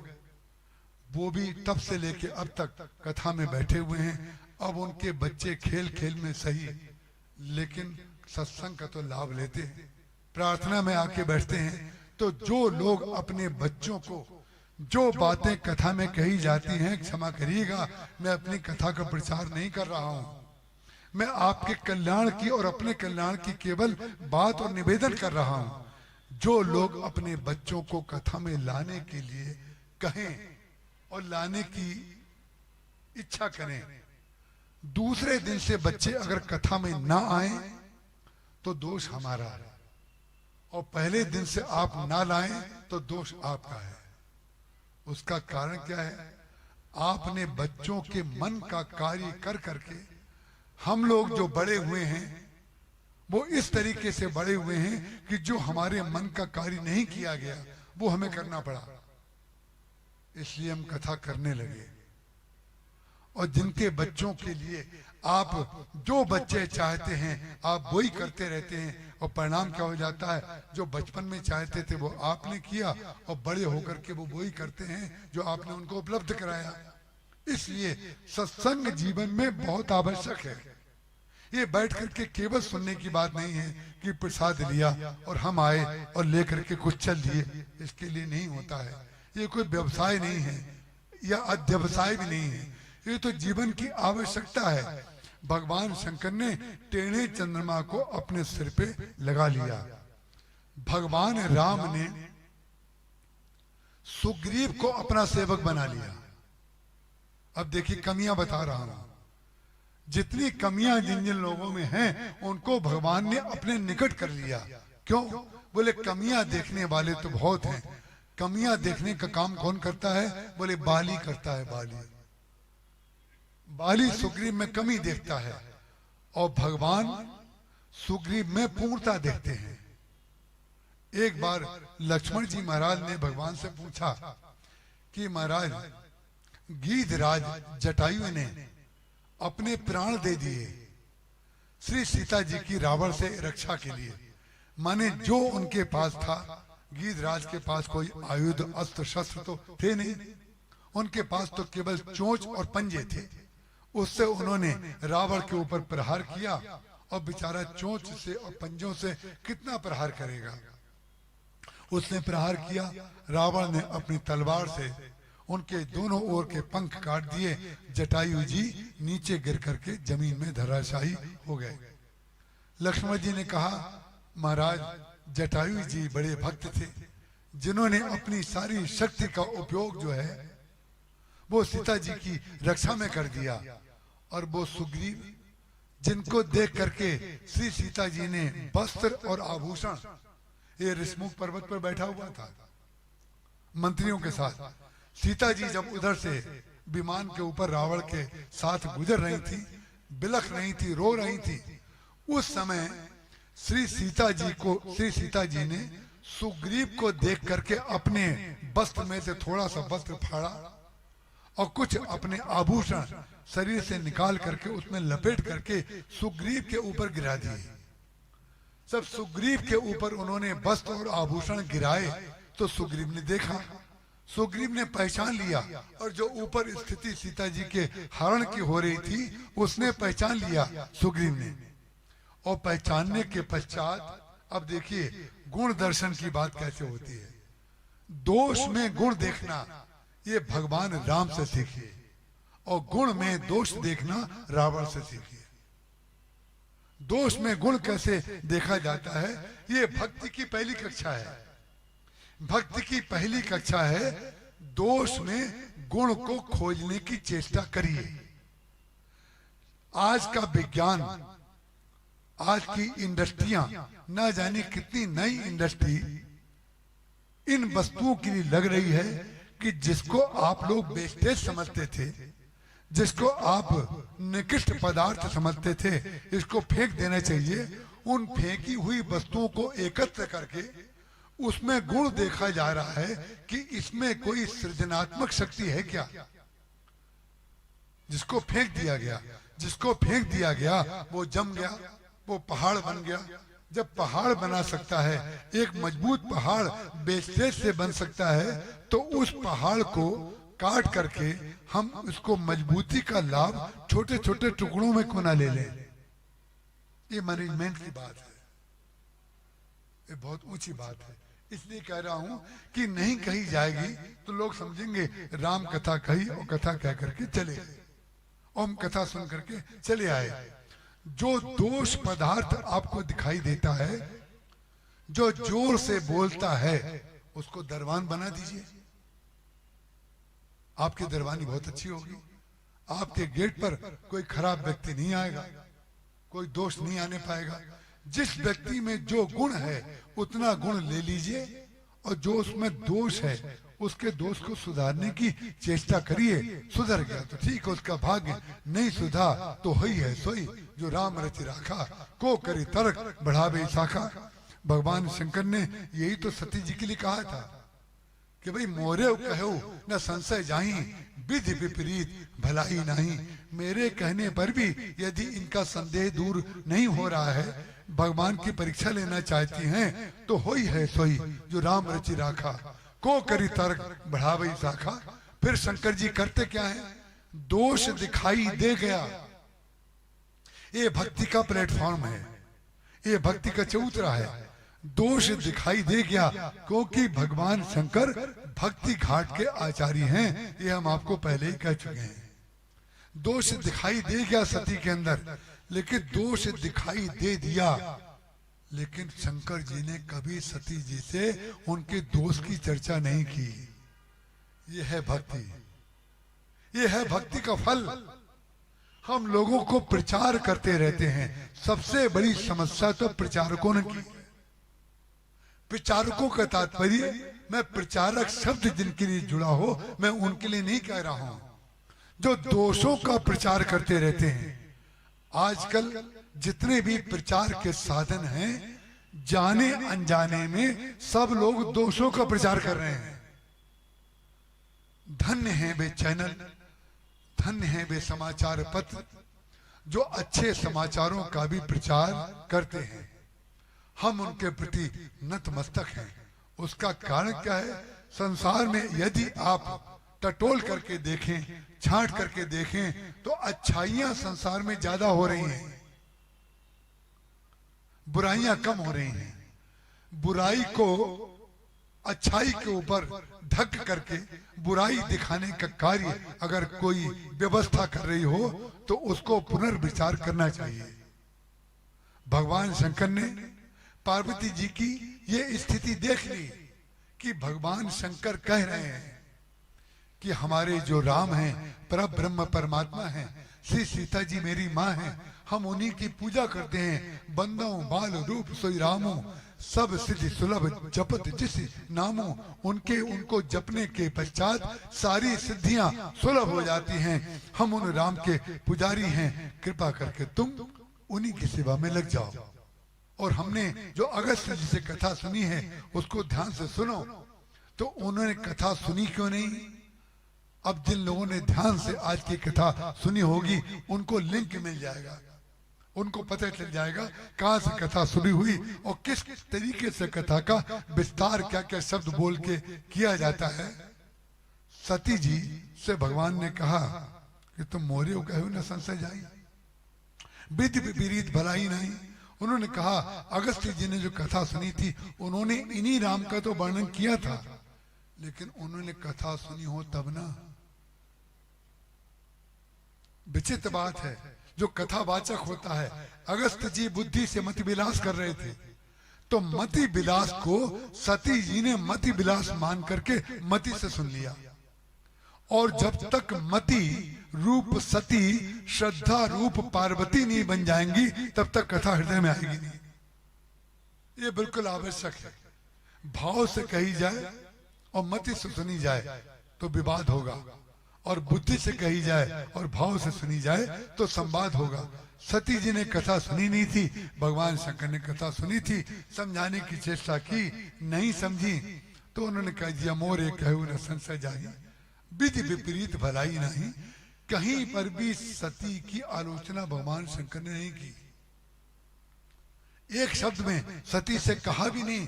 आगे जाकर के जब वो पार्वती बन गई और संपूर्ण कथा भगवान शंकर पार्वती जी को सुना लेते हैं, तब उन्होंने फिर से जब प्रश्न किया, जब श्रद्धा में भक्ति का उदय संपूर्ण हो गया, ओतप्रोत हो गई श्रद्धा भक्ति से, तब उन्होंने कहा कृपा करके ये बताइए कि आपको ये कथा मिली कहां। ये है सर्किल। इस प्रकार से गोलाकार सर्किल होता है, जहां से कथा शुरू हुई वहीं पर कथा अंत होती है। यही उसकी अनंतता है। अनंतता का तात्पर्य पृथ्वी गोल, सूर्य गोल, चंद्रमा गोल, सब कुछ गोल गोल है महाराज। गोल गोल का तात्पर्य जहां से शुरू हुए वहीं पर पहुंचेंगे। इसीलिए हमारे यहाँ तीर्थों में परिक्रमा की प्रथा है। गोवर्धन की परिक्रमा, कामतानाथ जी की परिक्रमा, ऐसी लगभग 50 तीर्थ ऐसे हैं जहां पर परिक्रमा का विधान है। परिक्रमा का विधान क्या है कि परिक्रमा से अधिक कुछ है ही नहीं। ये पुनर्जन्म भी तो परिक्रमा है। सतयुग त्रेता द्वापर कलयुग, सतयुग त्रेता द्वापर कलयुग, ये परिक्रमा ही तो है। हम लोग सब परिक्रमा में चल रहे हैं। कोई व्यक्ति ऐसा नहीं है जो जहां से चल रहा हो पहुंचता कहीं और हो। संसार में जब उपलब्धि बताई जाती है किसी की, इन्होंने ये उपलब्ध कर लिया, तो मालूम है उपलब्धि संसार के लोग किसको कहते हैं? बोले जो ये पाने गए थे इनको मिल गया, उसको कहते हैं उपलब्धि। लेकिन ये उपलब्धि का अपभ्रंश स्वरूप है कि जिसको आप कहते हैं कि जो पाने गए थे उसको इन्होंने पा लिया, ये पूर्णता हो गई। नहीं नहीं, जिसको आप पाने गए थे वो तो आपका लक्ष्य था, लेकिन आपका परम लक्ष्य मालूम है क्या है? कि जहां से आप चले थे वहीं पाने के बाद लौट के आ गए कि नहीं। हनुमान जी महाराज सीता जी को प्राप्त करने गए, लौट करके राम जी के पास आ गए। भगवान राम रावण को मारने गए, लौट करके अयोध्या आ गए। भरत जी महाराज चित्रकूट में भगवान राम की प्राप्ति करने, दर्शन करने गए, लौट के अयोध्या आ गए। ये जीवन का प्राप्ति का सबसे बड़ा सूत्र है कि आप जहां से चले थे, आप आरोह के बाद अवरोह, अवरोह के बाद आरोह। जब आप आरोह करते हैं तो उसकी समाप्ति तो अवरोह में होती है ना। जब कोई हवाई जहाज चलता है, जमीन से चला तो जमीन पे ही तो उतरता है। इसलिए जो व्यक्ति, उसकी परिपूर्णता उड़ जाने में नहीं है, उसकी परिपूर्णता उतर जाने में होती है। कोई व्यक्ति अपने लक्ष्य को प्राप्त करने चला है, बहुत अच्छी बात है, लेकिन प्राप्त करने के बाद उतरना क्या है? क्या लौट क्या जाना है? क्या उतरना क्या है? उतरना यह है जो भक्ति का चरम लक्ष्य है कि जो जो हमने प्राप्त किया ये भगवान की कृपा से प्राप्त किया। यह है उतरना, यह है उतरना। आपने जो प्राप्त किया वो भगवान की कृपा से प्राप्त किया। भगवान ने आपको सब कुछ दिया, ये अनुभव करना, यही लैंडिंग है, यही उतरना है, यही पहुंच जाना है, ये प्राप्ति है। तो यही प्राप्ति का सुख है। प्राप्ति का सुख ये है कि आपको भगवत स्मृति बनी रही कि नहीं बनी रही। महाराज जी राम किंकर जी से एक बार किसी ने पूछा था कि सुख जो होता है पाप का परिणाम होता है कि पुण्य का, और दुख जो होता है पाप का परिणाम होता है कि पुण्य का। महाराज जी ने कहा सुख और दुख दोनों पाप और पुण्य के परिणाम हो सकते हैं। कैसे? बोले सुख तो पाप पुण्य का परिणाम होना चाहिए, दुख पाप का परिणाम। महाराज जी ने कहा बिल्कुल नहीं, हमारे यहाँ सुख मिलना और दुख मिलना आधार नहीं है। आपको सुख मिलते समय अगर भगवान की स्मृति बनी हुई है तो सुख पुण्य का परिणाम है, और सुख मिलते समय अगर भगवान विस्मृत हो गए तो सुख पाप का परिणाम है, और दुख मिलते समय यदि भगवान से आपकी स्मृति जुड़ी हुई है, भगवान की याद बनी हुई है तो दुख पुण्य का परिणाम है, और दुख के समय अगर भगवान भूल गए तो दुख पाप का परिणाम है। इसलिए आवश्यक है बस जो प्राप्त हुआ है उसमें मतवाले हमें नहीं होना है। दूसरों की तुलना में प्रतिस्पर्धा करने वाले जो घड़े में बैठे हुए मेढक हैं, घड़े का मेढक अपने घड़े के अंदर टर टर टर टर आवाज निकालता है, और घड़े के बाहर निकले तब उसको अपने साइज का पता चलता है कि हमारा तो कोई दाम ही नहीं है। जरा शहर से बाहर जाकर के पूछो कि इस नाम के सज्जन उस शहर में रहते हैं, बहुत बड़े आदमी हैं, तो पहले तो आपके शहर के बारे में पूछेगा, ये शहर कौन से शहर में है, ये कौन से प्रांत में है, ये कौन से देश की बात आप कर रहे हैं। मालूम है, जो लोग अपने ऊपर ये गर्व करते हो कि हम बहुत बड़े हैं, दूसरों की तुलना में बड़े हैं, उनको ये पता करना चाहिए कि उनके शहर को जानने वाले कितने लोग हैं। जब उनके शहर को जाने, उनके मोहल्ले को जाने, तब ना उनको जाने। लेकिन जो घड़े के अंदर मेढक टर टर टर टर करते रहते हैं, वो अपनी आवाज को सुन करके समझते हैं सारा संसार हमको जानता है, और ऐसे कपड़े हम पहनते हैं, ऐसे जूते हम पहनते हैं, हमारा ये लेवल है, हमारा ये स्टेटस है। नहीं नहीं, जो दोष देख रहा है दूसरों में वो व्यक्ति पहुंच तो जाएगा, कहां पहुंचेगा? बस दूसरे की तुलना में पहुंचेगा। जिसको लोग पहुंचना समझते हैं वो कहां पहुंचता है व्यक्ति? दूसरे की तुलना में। उसने 1000 कमाया था, हमने 1050 कमा के दिखा दिए, और समझता है सामने वाले को हमने नीचा दिखा दिया। जरा 2500 वाले के पास जाओ, 2500 वाला जरा 5000 के पास जाए, 5000 वाला जरा लाख के पास जाए, लाख वाला करोड़ के पास जाए। जितना आप बढ़ते जाएंगे आगे, आप जितने व्यापक होते जाएंगे तो ही हमें अपनी तुच्छता पता चलती जाएगी। बड़े होने वाले व्यक्ति की विशेषता ये नहीं है उसको अपना बड़प्पन दिखाई देता है, बड़ा वो व्यक्ति है जिसको ये दिखाई देता है कि हम छोटे हैं। नाथ जथा मति भाख्यो राख्यो उन्हें कछ गोए, चरित सिंधु रघुनायक था कि पावे कोई।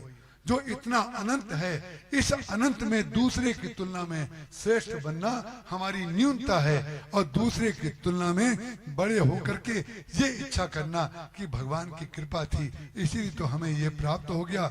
अपनी वाणी से दूसरे की कनिष्ठता न सिद्ध करना भक्ति है।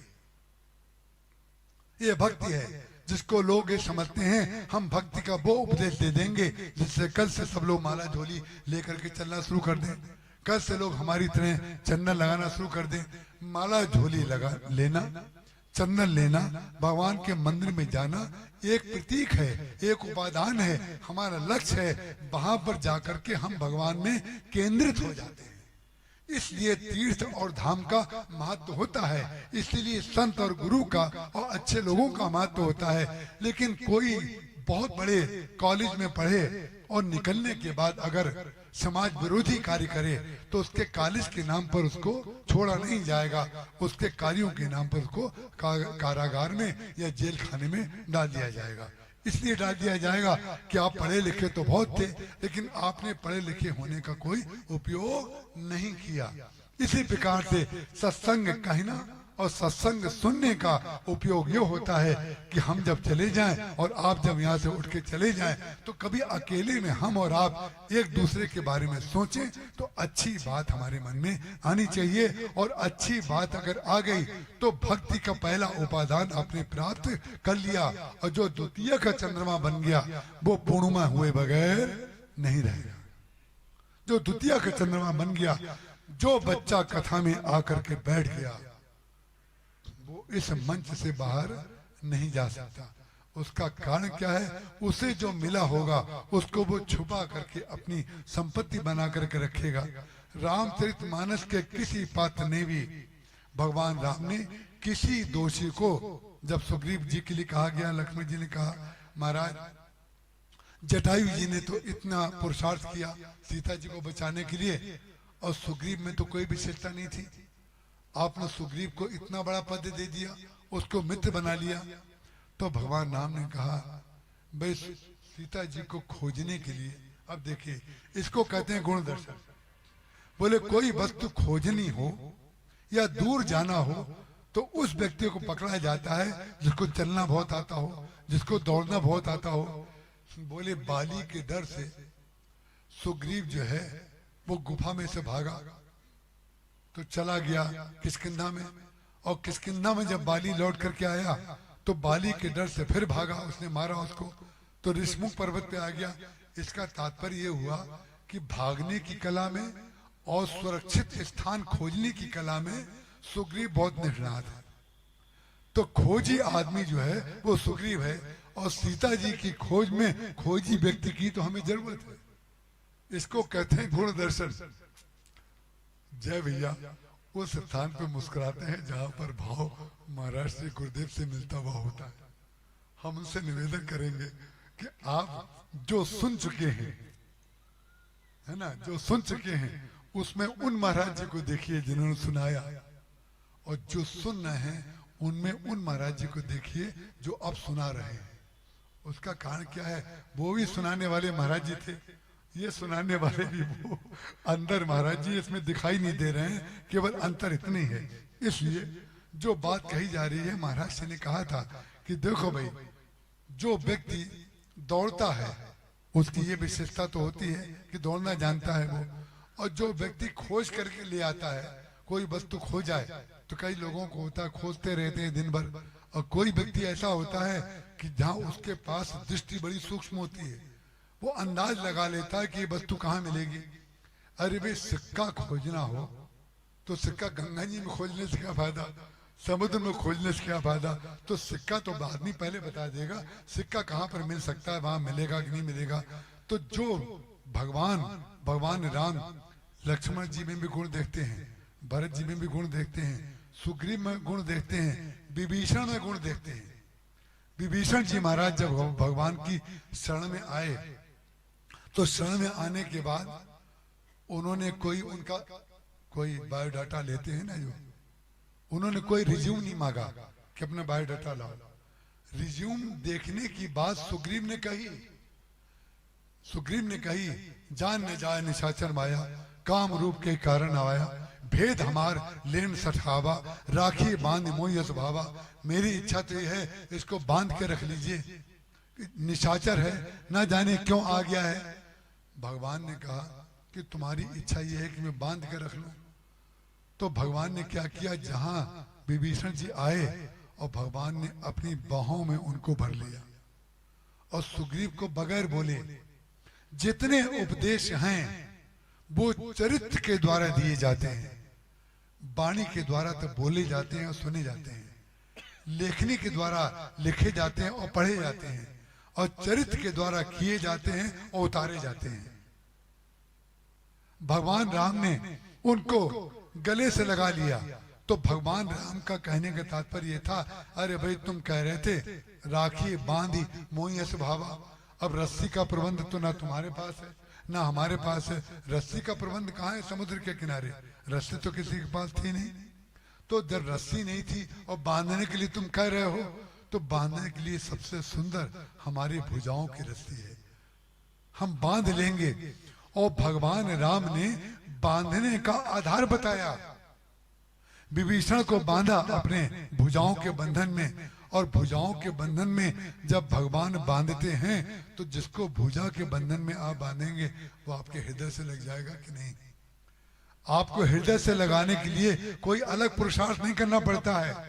आपके हाथों में इतनी ताकत होना चाहिए जिसको आप हृदय से लगाएं, बांधें, अब वो आपके हृदय के इतना निकट आ जाए कि आपको छोड़ने की शक्ति उसके पास रही ही नहीं। वो अपाहिज हो जाए, वो आपके ऊपर आश्रित हो जाए, वो आपके ऊपर निर्भर हो जाए। ये निर्भरता, ये पलायनवाद वाली निर्भरता नहीं है, ये जीवन को धन्य कर देने वाली निर्भरता है कि भगवान को छोड़ करके अब कुछ पाना बाकी कहाँ है। भगवान सुग्रीव जी को संकेत कर रहे हैं, तुमने बांधने के लिए कहा था ना, तो मैंने उसको बांध लिया। और तुमने ये भी कहा था कि भेद हमार लेन सठावा, तो हमारे पास तो कोई भेद ऐसा है ही नहीं। देखिए, भेदिया से वो व्यक्ति डरता है जिसके पास कुछ ऐसा होता है जो दूसरों को ना मालूम पड़े, और भेदिया को जलपान वो व्यक्ति कराता है कि वो चाहता है कि भेदिया हमारा भेद जान ले, और हमारा भेद जान लेगा तो भगवान के भेद जानने का परिणाम क्या होता है कि भगवान का भेद जानने के बाद जानत तुम ही हुई जाए। जो तुमको जान लेगा वो तुम्हारा ही हो जाएगा। ये वाल्मीकि जी महाराज भगवान से कहते हैं, और तुम्हें को जाननी हारा। अरे और कौन तुमको जानेगा, और जो जान लेगा वो ही जाननी हारा होगा। वो जान लेगा और जानने के बाद जानत तुम्हें ही हो जाएगी, तुम्हारा ही हो जाएगा। तो विभीषण जी महाराज को भगवान ने इतना अपना बना लिया और कहा कि तुमने कहा था भेद ना लेने आए। बोले हमारे पास अगर भेद लेने भी आया है, यदि भेद लेने भी आया है तो जगमा सखा निशाचर जेते। शक्ति तो इतनी है भगवान राम में कि सारे संसार के निशाचरों का वध उनके जो छोटे भाई लक्ष्मण जी हैं वो एक पल में कर लेंगे। जितनी देर में हम अपनी पलक को बंद करते या खोलते हैं, उतनी देर का जो काल की अवधि है उसका नाम है निमेष। भगवान राम इतनी शक्ति रखते हैं और शक्ति जो है उनकी सेवा में है। भगवान जो अनंत शक्ति रखते हैं उसकी तो बात छोड़ो, उनका जो सेवा में छोटा भाई है उसके पास इतनी शक्ति है कि भगवान कहते हैं जग मौ सखा निशाचर जेते लक्ष्मण हनई निमिख मौते थे। हमारा भाई लक्ष्मण एक निमेष में उन सारे निशाचरों का वध कर देगा। अगर ये भेद हमारे पास है तो हम तो चाहते हैं कि और रावण अपने भेदिया भेजे और हमारे पास आए। वो अंत में जाकर के आपने देखा होगा शुक और सारन जो आए थे वो भेदिया बन के ही तो आए थे, लेकिन भगवान के ये तो शरणागत वत्सलता को देखने आए थे, शरण लेने आए थे। लेकिन शुक और सारन जो आए थे वो तो वास्तव में भेदिया बन के आए थे। लेकिन भगवान का भेद लेने का परिणाम, सत्संग में आने का परिणाम मालूम क्या होता है कि जब भगवान का स्वभाव का वर्णन उसने सुना, भगवान के चरित्र को शुक और सारन ने देखा तो आपस में बातें करने लगे। दोनों लोग आपस में बातें करने लगे, अरे भगवान राम को देखो कि विभीषण शत्रु का भाई होकर के उसको हृदय से लगा लिया, और हमारा जो स्वामी है रावण जो उनके सगे छोटे भाई ने बड़ी नीति की भक्ति परक बात कही, उसको भी छाती में चरण प्रहार किया। देखो दोनों में आपस में जब बात करने लगे तो परिणाम क्या हुआ, जब आपस में भगवान राम के गुणों की चर्चा करने लगे तो उनके हृदय में से द्वेष निकल गया। यही है सत्संग का परिणाम। आपस में जब चर्चा करने लगे कि राम के विषय में बोलने लगे तो परिणाम उसका ये हुआ कि उनके हृदय में से जो बुराई थी वो निकल गई और सहज रूप से निकल गई। उनका जो हृदय था वो शुद्ध बुद्ध हो गया। जो लक्ष्मण भैया ने कहा कि हृदय की पवित्रता, भगवान के चरणों में जाते ही गरुड़ जी महाराज ने काकभूषण जी से कहा, काकभूषण जी ने पूछा कि महाराज आपका आना सुमेरु पर्वत पर किस कारण से हुआ, कृपा करके बताइए। तो गरुड़ जी ने मालूम है क्या उत्तर दिया, बोले जिस कारण से मैं आया था वो कारण तो आपके आश्रम में प्रवेश होते ही समाप्त हो गया। बोले क्या, मैं भगवान के प्रति संदेह लेकर के आया था। जब लंका के रणांगण में मेघनाद ने लक्ष्मण और भगवान राम को नागपाश में बांध लिया और भगवान राम पराश्रित हो गए। देखिए, पराश्रित व्यक्ति को जब आप आश्रय देते हैं तो आपको लगता है कि हमने इसकी सहायता की, लेकिन आपको पता है आप किसी पराश्रित को जब सहायता देते हैं तो आप भगवान की सेवा करते हैं। आप जब मधुर वाक्य बोलते हैं तो जामवंत के वचन सुहाए, सुनि हनुमंत हृदय अति भाए, भगवान को अच्छा लगता है। आप जब कटु वाक्य बोलते हैं, हम जब कटु भाषण करते हैं तो भगवान को कष्ट होता है। हम मधुर बोलते समय भगवान को सुख देते हैं, हम कटु बोलते समय भगवान को दुख देते हैं। यदि इस भाव से हम अपने जीवन का संचालन करें तो परिणाम क्या होगा? हम सारी दुनिया में, देश में नहीं, सारी दुनिया में प्रेम का संचार करेंगे। इसके लिए बहुत आवश्यक है वाणी का संतुलन। वाणी का संतुलन जिसके अंदर होता है उसका पर्यायवाची नाम है विचारक, और विचारक का पर्यायवाची नाम है भक्त।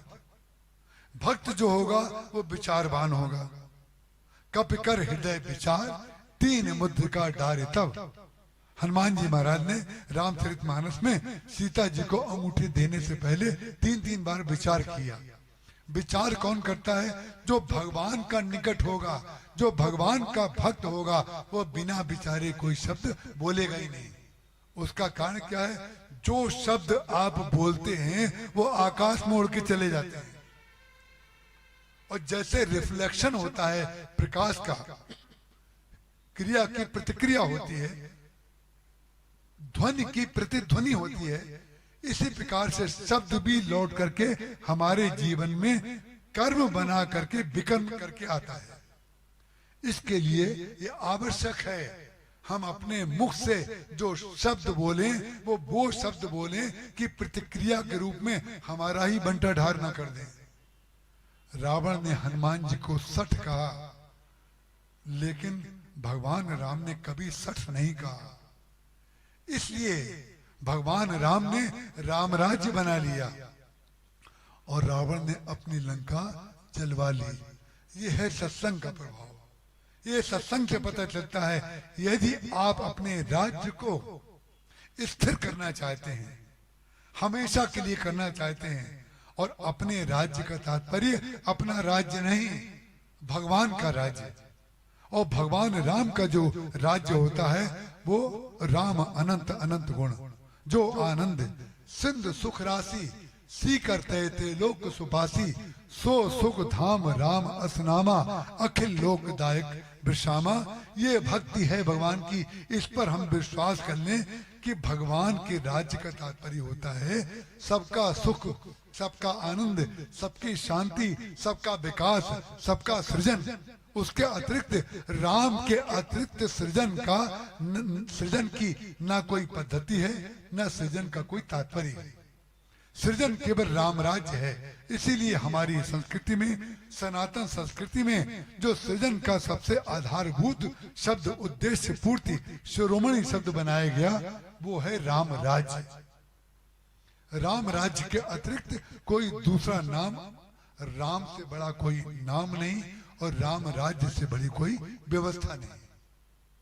ब्रह्म जब भगवान बनता है तो राम राज्य बनाता है। भक्त उसके राम राज्य बनाते हैं, भक्त उसकी सेवा करते हैं, और भगवान राम कहते हैं कि आप लोगों की कृपा से राम राज्य बना, और भगवान के भक्त कहते हैं आपने कृपा करके राम राज्य बनाया। विभीषण जी महाराज को हृदय से लगाने के बाद भगवान राम ने बंधन का, जो मैं आपसे बता रहा था कि बंधन का तात्पर्य बताया भगवान ने। जननी जनक बंधु सुत दारा, तन धन भवन सुहृद परिवारा, सबके ममता ताग बटोरी। ममता और अहमता की आलोचना मत करिए, ममता और अहमता का उपयोग करिए। ममता और अहमता का उपयोग करेंगे तो सारी की सारी जो ममता है वो भगवत विषयक बन जाएगी, भक्ति विषयक बन जाएगी। उन्होंने कहा जननी जनक बंधु सुत धारा, तन धन भवन सुहृद परिवारा, सब कह ममता ताग बटोरी, मम पद मन ही बांध बरडोरी। उन्होंने कहा हमारे पैर से बांध दो। हमारे पैर से बांधने का तात्पर्य क्या है? आप कथा का सूत्र पकड़ लीजिए कि आप पहुंचने के बाद जिसको समझ रहे हैं कि आपने प्राप्त कर लिया है, उस प्राप्त का अधिष्ठान भगवान को बना लीजिए कि आपकी कृपा से प्राप्त किया है। यही है बांधना। और भगवान के चरणों से जब उन ममताओं को बांध देंगे तो आपकी ममता और आपकी अहमता को भगवान ऐसे ही धन्य कर देंगे जैसे अंगद को धन्य कर दिया, जैसे बाली को भगवान ने धन्य कर दिया। संसार के लोग कहते हैं कि भगवान ने बाली का वध किया, हम कहते हैं बाली को धन्य किया। बाली का वध अगर ना करते तो संसार में विकृति बढ़ती जाती। जालंधर का वध ना करते तो विकृति बढ़ती जाती। तो भगवान न तो वृंदा का पाते वृद्ध धर्म नष्ट करते हैं, वो भी रखते हैं, और न बाली का वध करते हैं, वो भी उसके प्राणों को रख देते हैं। कैसे रख देते हैं? जब बाली ने कहा, भगवान ने कहा, बाली राम चरण दृढ़ प्रीति करी, बाली कीनी तन त्याग। बाली के जीवन का अंत जब होने लगा तो उसके अंदर भक्ति आ गई, उसके अंदर भक्ति आ गई। तो उसकी भक्ति का परिणाम क्या हुआ कि राम के चरणों में दृढ़ प्रीति हो गई। यही तो भक्ति का परम उद्देश्य और लक्ष्य है। राम चरण दृढ़ प्रीति करी, बाल कीन तन त्याग। उसने अपने शरीर का त्याग कर दिया, लेकिन त्याग करने से पहले उसने बहुत बढ़िया काम कर लिया। ये विवेकी और भक्त करता है। मैं आपको बता चुका कि भक्ति जो है आधार है, विचार उसका द्वितीय रूप है, और हम लोग शरीर के रूप में उसका उपयोग करते हैं। तो उपयोग कैसे करें? बाली के अंदर जब दृढ़ प्रीति आई तो विचार का उदय हो गया। बस सद्विचार का उदय भक्त के अंदर होता है। और भक्त जो होता है, जो नाशवान शरीर, नाशवान पदार्थ, नाशवान संसार, इसी नाशवान उपादान से अभिन्न निमित्तोपादान कारण ईश्वर के चरणों में भक्ति प्रदान कर लेता है। इसी नाशवान से जितने संसार में नाशवान कारण हैं, जिनको नाशवान कहा जाता है, भगवत प्राप्ति के साधन वे सब बन सकते हैं, हम अगर उसका उपयोग करें। बाली ने कहा, सोचा, विचार किया, उसने भगवान से कहा, जन्म जन्म मुनि जतन कराही, अंत राम को आवत नहीं। महाराज यदि आप 100 वर्ष और दे देंगे हमें, 200 वर्ष दे देंगे, अरे भाई ज्यादा से ज्यादा ये कह देंगे कि 2000 वर्ष और जियो, लेकिन 2000 वर्ष के बाद मृत्यु तो होगी। लेकिन 2000 वर्ष के बाद मृत्यु तो सत्य है, लेकिन परम सत्य जो आप खड़े हुए हैं वो हमारे सामने नहीं खड़े होंगे। परम सत्य को छोड़ करके मृत्यु सत्य जो मिथ्या है वो होनी है, उसको अगर हम पकड़ लें तो बोले हम मृत्यु से दुखी नहीं होंगे। यह है विचार, यह है भक्ति का स्वरूप, यह है भक्ति का रस, जिसको जिष्ट कहते हैं। यह है भक्ति का जीवन में निष्कर्ष जो निकालता है भक्त, वो ये निकालता है, बोले मृत्यु तो निश्चित होनी है, लेकिन मृत्यु से पहले कुछ सृजन तो कर दें। सारे गेहूं खा जाएंगे, बोएंगे नहीं तो अगले साल गेहूं नहीं निकलेगा। इसीलिए जो चतुर किसान होता है वो इतना परसेंट बेचता है और उतना परसेंट बचा के रख लेता है कि आगे भी तो हमें अगले साल गेहूं बेचना है। तो जो लोग आगे की सोचना कर रहे हैं, जो व्यक्ति अपने अपने जीवन के हर क्षेत्र में आगे की बात जरूर सोचे, और आगे की बात जो भक्त सोचता है वो क्या सोचता है? बाली ने कहा, हमारी मृत्यु हो रही है ना, लेकिन हमारे बच्चे कितनी हो रही है, हमारे बच्चे अंगद की तो नहीं हो रही है, तो अंगद को हम बो देते हैं और भगवान के चरणों से बांध देते हैं। जो उन्होंने कहा, जननी जनक बंधु सुत, सुत को भगवान के चरणों से बांध दें तो जहां जहां भगवान जाएंगे हमारे बेटों को लेकर जाना पड़ेगा। भगवान अपने भक्त को लेकर के चलते हैं, लेकिन ये विचारवान जो भक्त होता है वो इस बात को समझ पाता है। और क्या किया? बोले अपनी जो अहंकार था उसको तो उसने भगवान के चरणों में चढ़ा दिया। राम चरण दृढ़ प्रीत करी बालकीन तन त्याग। बोले हमने अपनी बुद्धि से कि पेड़ के पीछे आपके ऊपर आरोप लगा दिया कि आप पेड़ के पीछे छिप करके मार रहे हैं। पेड़ के पीछे आप नहीं छुपे थे, हमारे अहंकार के कारण आप हमें दिखाई नहीं दे रहे थे, हमने उसका नाम पेड़ दे दिया। अपने अहंकार के कारण भगवान दिखाई नहीं देते हैं और व्यक्ति कहता है भगवान ने छिप के मारा। अरे भगवान तो सबको छिप के ही मारते हैं, सामने आकर के भगवान किसको मारते हैं, लेकिन व्यक्ति कहता है हमने तो जीवन सत्कर्म किया, हमने इतने लोगों को दान किया। अरे आपने दान किया, लेकिन दान देने का जो फल मिला उसका उपयोग क्या किया आपने? जो बताएंगे वो अच्छे से अच्छा बताएंगे, जो छुपाएंगे वो खराब से खराब छुपाएंगे। जो बात छिपाते हैं उसको बताना ना पड़े, उसके लिए हम चेष्टा करते रहते हैं। यदि कहीं उससे हम सावधान हो जाएं तो हमारा जीवन धन्य हो जाए। बाली ने निर्णय कर लिया, हम भगवान के चरणों में अपना अहंकार चढ़ा देते हैं। अहंकार चढ़ा दिया भगवान के चरणों में और ममता, अहमता चढ़ा दी चरणों में, ममता बची। अपने पुत्र के प्रति ममता है तो उसने कहा हमारे बेटे का हाथ पकड़ लीजिए। कितना चतुर निकला। अरे उतना ही तो करना है, केवल बेटे का हाथ आप मत पकड़िए। क्यों जब यही तो कहा था महाराज जी ने बरनी में। मेरे कमरे में एक चित्र टंगा हुआ है जिसमें मैं महाराज जी का हाथ पकड़ा हुआ हूं। उस समय प्रोफेसर भरद्वाज हैं दिल्ली में, उन्होंने वो चित्र ले लिया तो मैं महाराज जी को पकड़ना चाहता था। महाराज जी कहते थे तुम मत पकड़ा करो, मैं पकड़ता हूं तो मुझे सुविधा होती है। ये बहस हमारी और महाराज जी की अक्सर हुआ करती थी। मैं जवानी के उसमें था कि मैं पकड़ूंगा तो ठीक से पकड़ूंगा, महाराज जी कहते थे मैं पकड़ूंगा, और मैं पकड़ने के चक्कर में महाराज जी ने मेरा मैं निकाल दिया। मैं के चक्कर में मैं निकाल दिया। तो एक दिन रात के 3:30 पौने 4 बजे थे, बरनी में रात भर उत्सव चलता था, जय भैया हर वर्ष उसमें जाते थे। तो महाराज जी ने कहा अरे भाई तुम कब तक पकड़ पाओगे, मैं पकड़ूंगा तो ठीक रहेगा।